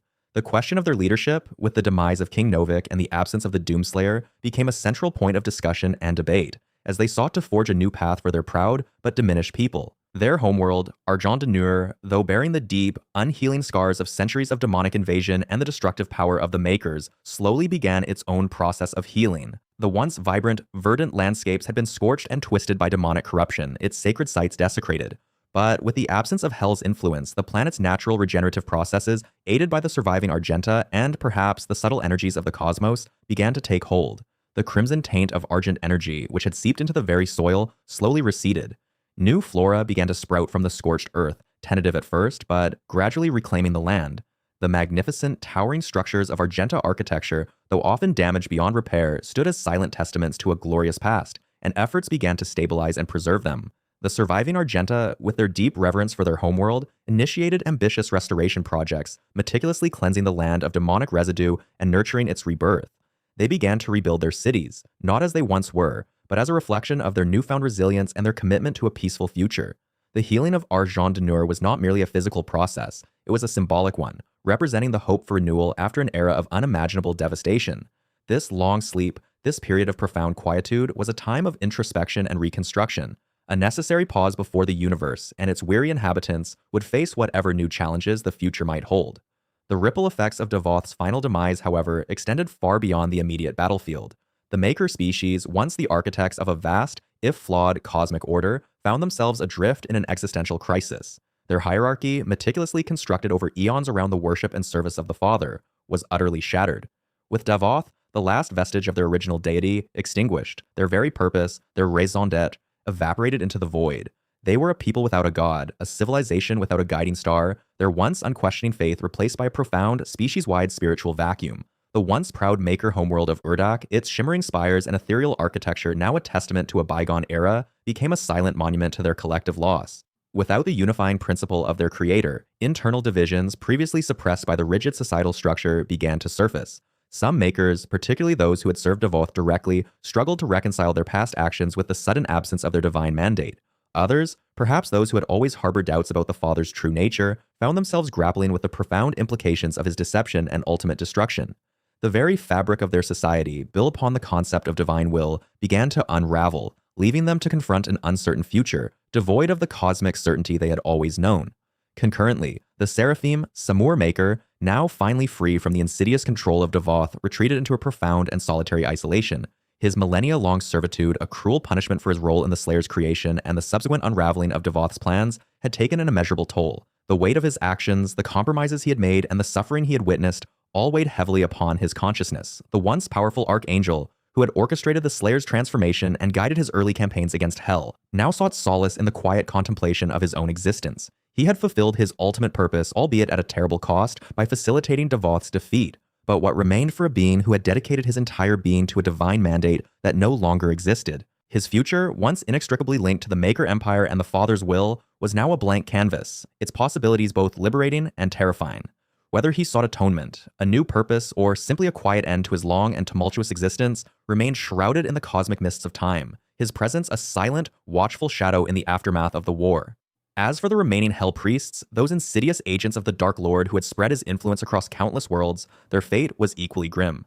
If any survived the cataclysmic events of the final battle, they were either relentlessly hunted down and captured by the forces of order that slowly began to reemerge, or driven into the deepest, most desolate corners of the cosmos, forced into hiding.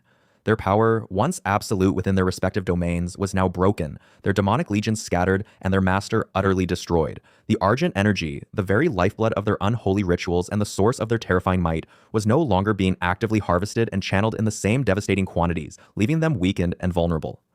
The cult of the Deeg, the collective body of these infernal figures, was effectively dismantled, its dark influence receding like a nightmare upon waking.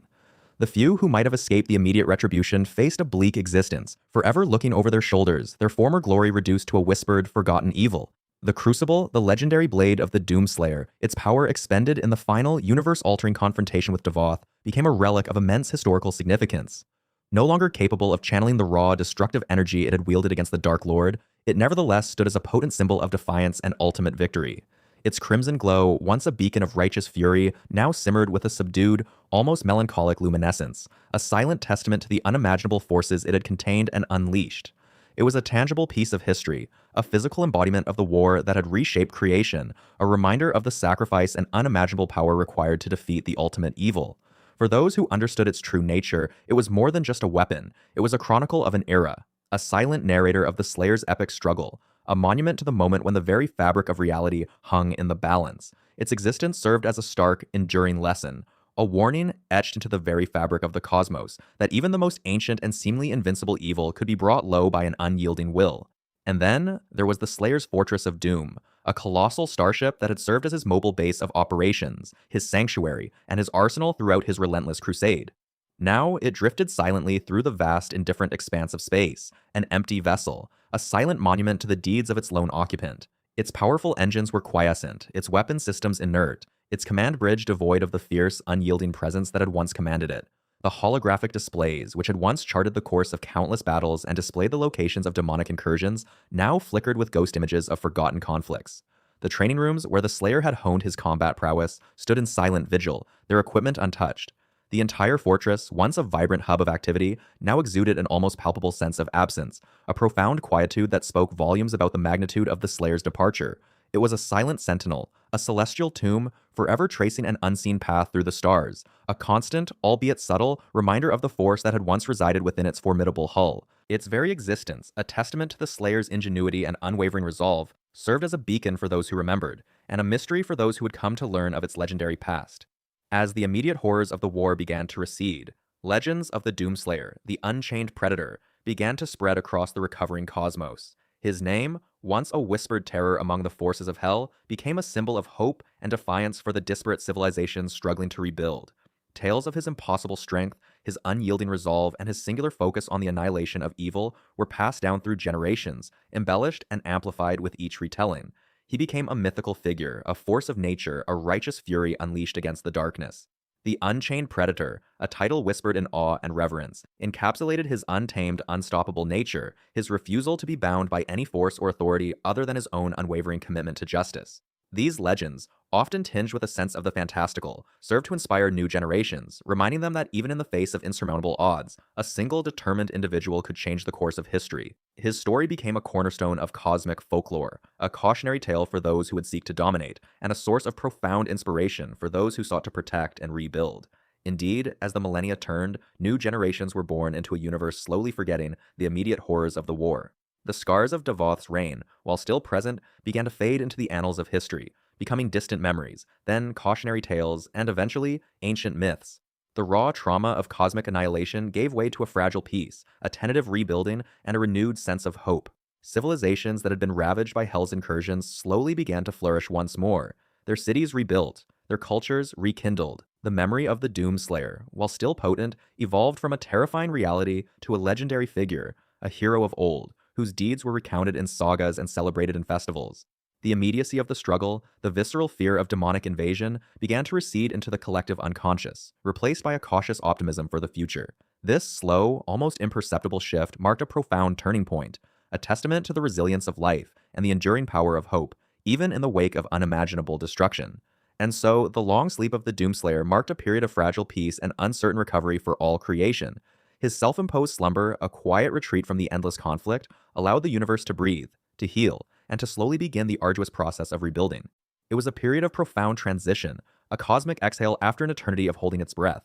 The absence of his relentless war against Hell, while initially leaving a void, also created an opportunity for nascent civilizations to rise, for new forms of order to emerge, and for the wounds of the past to begin their slow, agonizing mend. The peace was fragile, certainly, for the echoes of Hell's power still lingered, and the potential for new threats always remained. But for a time, a precious, fleeting time, the universe knew a moment of quietude, a chance to reflect, to remember, and to look towards a future unburdened by the immediate shadow of the Dark Lord. The Doomslayer, in his silent vigil, had not only saved creation, but had also granted it the invaluable gift of time, a chance to recover, to evolve, and to perhaps, one day, truly thrive. As we transition from the harrowing events of the Slayer's triumphant but cataclysmic war, a new, unwritten chapter begins.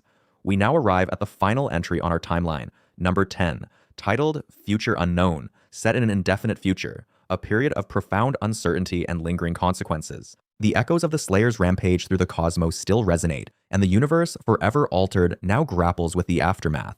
Following his final decisive victory against the forces of Hell and the Maykr threat, the Doomslayer, having fulfilled his grim purpose, was at last sealed away. This momentous act, a necessity born of his unstoppable power and the sheer devastation he wrought, was undertaken by the very beings he had sworn to protect, the Sentinels. They recognized that while his rage was righteous and his strength unmatched, such an instrument of destruction could not be left unchecked, even in times of peace. The sarcophagus, a testament to his legend and a prison for his fury, was crafted with ancient Sentinel technology, designed to hold him in a state of suspended animation, a slumber that could last for eons. This wasn't a punishment, but a safeguard, a promise to the universe that the ultimate weapon would only be unleashed again should true, existential threats reemerge. The location of this sarcophagus remains shrouded in mystery, an intentional act to prevent any malevolent force from attempting to release or exploit the Slayer. It was transported to an unknown, undisclosed location, a secret held by the highest echelons of the surviving Sentinels, perhaps even beyond the reach of conventional space and time, awaiting a future awakening that might never come or might be tragically inevitable. The Maykrs, the ancient and once dominant alien race who had, for millennia, orchestrated the fate of countless civilizations, now faced an equally uncertain future. Their leader, the Father, the supreme deity of the Maykr civilization, had been restored to his original, incorporeal form by the Slayer, but his physical manifestation, the Seraphim, was gone. More importantly, the Father, in his wisdom, had chosen to cease his direct intervention in the affairs of the universe, effectively leaving the Maykrs without their guiding hand. This power vacuum, coupled with the profound theological and societal upheaval caused by the revelations of their true history and their parasitic relationship with Hell, plunged the Maykr civilization into a state of flux. Internal strife became an immediate and pressing concern. Factions that had long been suppressed under the Father's absolute rule, or those whose faith had been irrevocably shattered, would undoubtedly vie for power and influence. The once unified Maykr empire, spread across countless dimensions, now risked fragmentation, its advanced technology and profound knowledge potentially turning inward, against itself. The future of the Maykrs, a race that once believed themselves divine and eternal, was now as fragile as any mortal civilization, their grand cosmic narrative abruptly rewritten by the actions of a single, enraged human. Meanwhile, the Argenta, the warrior people of Argent Energy from whom the Night Sentinels originated, or what remained of them after the devastating demonic incursions and the Maykrs' betrayal, began the arduous and monumental process of rebuilding their civilization. Their homeworld, Argent Energy, had been ravaged, its sacred temples defiled, and its population decimated. The survivors, scattered across the stars or hidden in forgotten enclaves, now faced the daunting task of piecing together their broken culture. This wasn't merely about constructing new buildings or reclaiming lost territories. It was about healing deep spiritual wounds, restoring faith in their traditions, and finding a new purpose in a universe forever changed. The demonic wars had stripped them of their innocence and their absolute trust in the Maykrs, forcing them to confront harsh truths about power, corruption, and sacrifice. The rebuilding would be a multi-generational endeavor, a testament to their resilience and their enduring spirit. They would need to redefine what it meant to be Argenta in a post-Maykr, post-demonic era, perhaps forging new alliances or embracing new philosophies to ensure their survival and prosperity. The Night Sentinels, the elite warriors of the Argenta, and the Slayer's steadfast allies, their sacred duty fulfilled with the final defeat of the demonic legions, now stood vigil over the remnants of their world and the Slayer's profound legacy. Their numbers were drastically reduced, their ranks thinned by countless battles against overwhelming odds. Yet, their purpose, while shifted, remained resolute. No longer actively engaged in a cosmic war, their new role was that of guardians, chroniclers, and silent sentinels. They would protect the fragile peace that the Slayer had bought with so much blood and sacrifice, ensuring that no new threats could rise unchecked. They would also safeguard the memory of the Doomslayer, ensuring that his legend, his unwavering commitment to justice, and his terrifying power were never forgotten, serving as both an inspiration and a stark warning. They would be the keepers of his story, the silent witnesses to his unimaginable feats, and the custodians of a universe forever indebted to his fury. Their vigil would be a lonely one, a testament to their unwavering loyalty and their enduring commitment to the principles of their order. In the deepest chasms of the cosmos, the Hell dimension itself, severely weakened and fractured by the Slayer's relentless actions, began a slow and uncertain process of regeneration. The colossal losses inflicted upon its demonic legions, the destruction of its most powerful entities, and the dismantling of its primary mechanisms for harvesting souls had crippled its expansionist ambitions. The very fabric of Hell, a dimension fueled by suffering and chaos, had been disrupted. Its energy sources, once seemingly inexhaustible, had been significantly diminished. The portals that allowed its incursions into other realities had been sealed or destroyed, and its influence across the multiverse had waned considerably. This wasn't an end to Hell. For such an entity, a primordial force of evil could never truly be extinguished. Instead, it entered a period of dormancy, a forced retreat where its infernal energies would slowly, painstakingly, begin to coalesce once more. This regeneration would be a gradual, agonizing process, measured in millennia rather than centuries, as the dimension sought to mend the wounds inflicted by the one being who dared to challenge its very existence. The demonic entities themselves, their leadership shattered by the systematic eradication of their most powerful lords, including the Icon of Sin, the Dark Lord, and countless archviles and barons of Hell, scattered and regrouped in the deepest, most inaccessible recesses of Hell. Without a unified command structure, the once cohesive demonic hierarchy dissolved into infighting and territorial disputes. Lesser demons, driven by their inherent malevolence, would undoubtedly vie for dominance, attempting to fill the power vacuum left by their fallen masters. This period would be characterized by internal strife, as different demonic factions struggled for control over the dwindling resources and territories within Hell. The immediate threat of a coordinated demonic invasion was significantly reduced, but the underlying evil, the inherent malice of the demons, remained. They would fester in the shadows, their hatred simmering, awaiting the opportune moment to re-emerge, to rebuild their strength, and to once again unleash their terror upon the universe. Their retreat was not a surrender, but a strategic withdrawal, a forced hibernation until the time was ripe for their resurgence. This precarious peace, bought at such a terrible cost, leaves the universe on a knife's edge. The possibility of new threats emerging, perhaps from unexpected corners of the cosmos, or the terrifying prospect of the Slayer's reawakening, looms large over all surviving civilizations. The universe has witnessed the absolute pinnacle of destructive power in the Slayer and the absolute depths of evil in Hell. The memory of these events will undoubtedly shape its future, fostering vigilance and a deep-seated fear of what might yet come. The universe holds its breath, aware that the balance is fragile and that the slumbering giant, the Doomslayer, represents both its greatest hope and its most terrifying potential. Finally, humanity's struggle for survival continues, now in a vastly different, post-demonic world. Earth, having endured multiple demonic invasions and the near annihilation of its population, faces an unprecedented challenge of reconstruction. The UAC, the Union Aerospace Corporation, once a beacon of technological advancement and the unwitting catalyst for the demonic incursions, has been utterly discredited, its remnants likely dismantled or repurposed.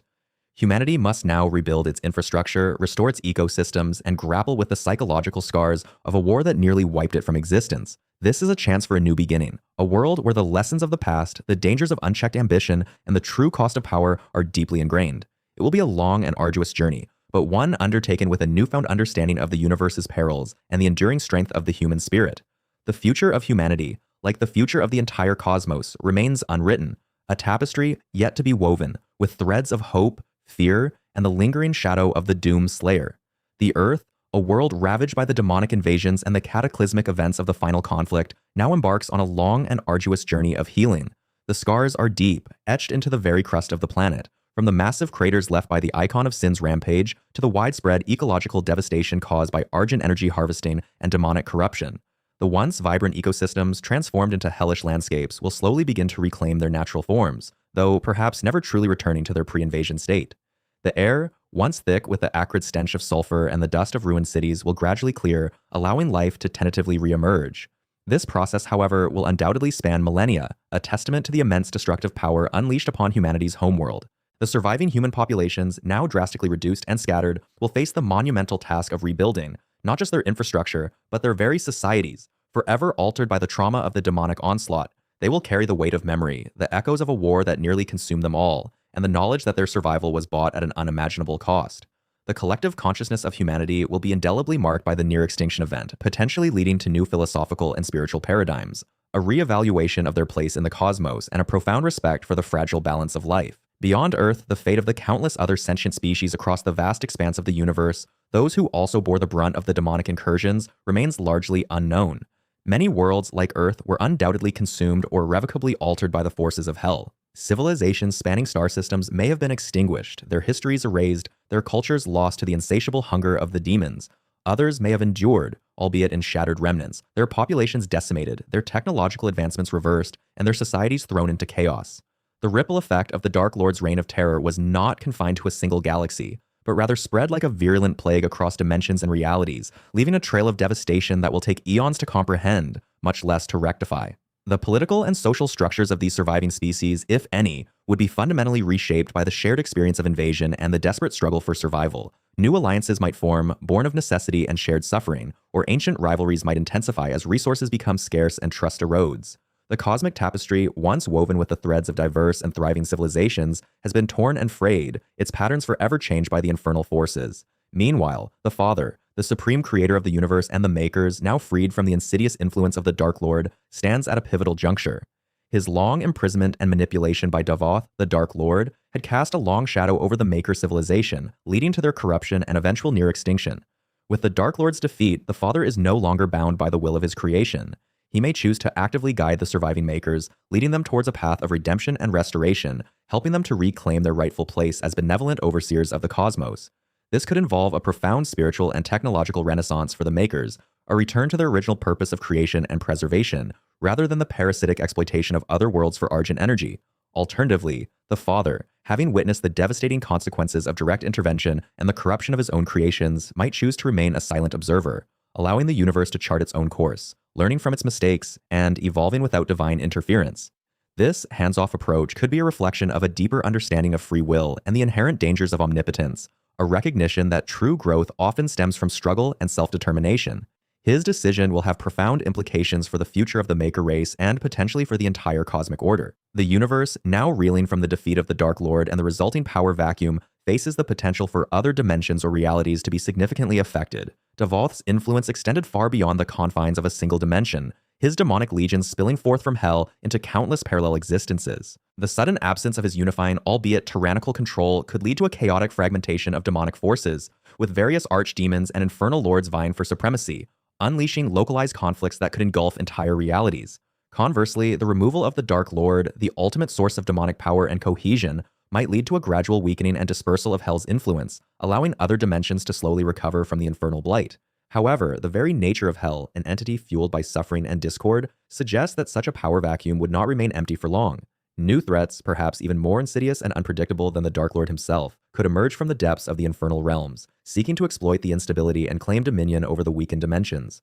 The delicate balance between order and chaos, always precarious, has been profoundly disrupted, and the consequences of this cosmic shift will unfold over unimaginable timescales.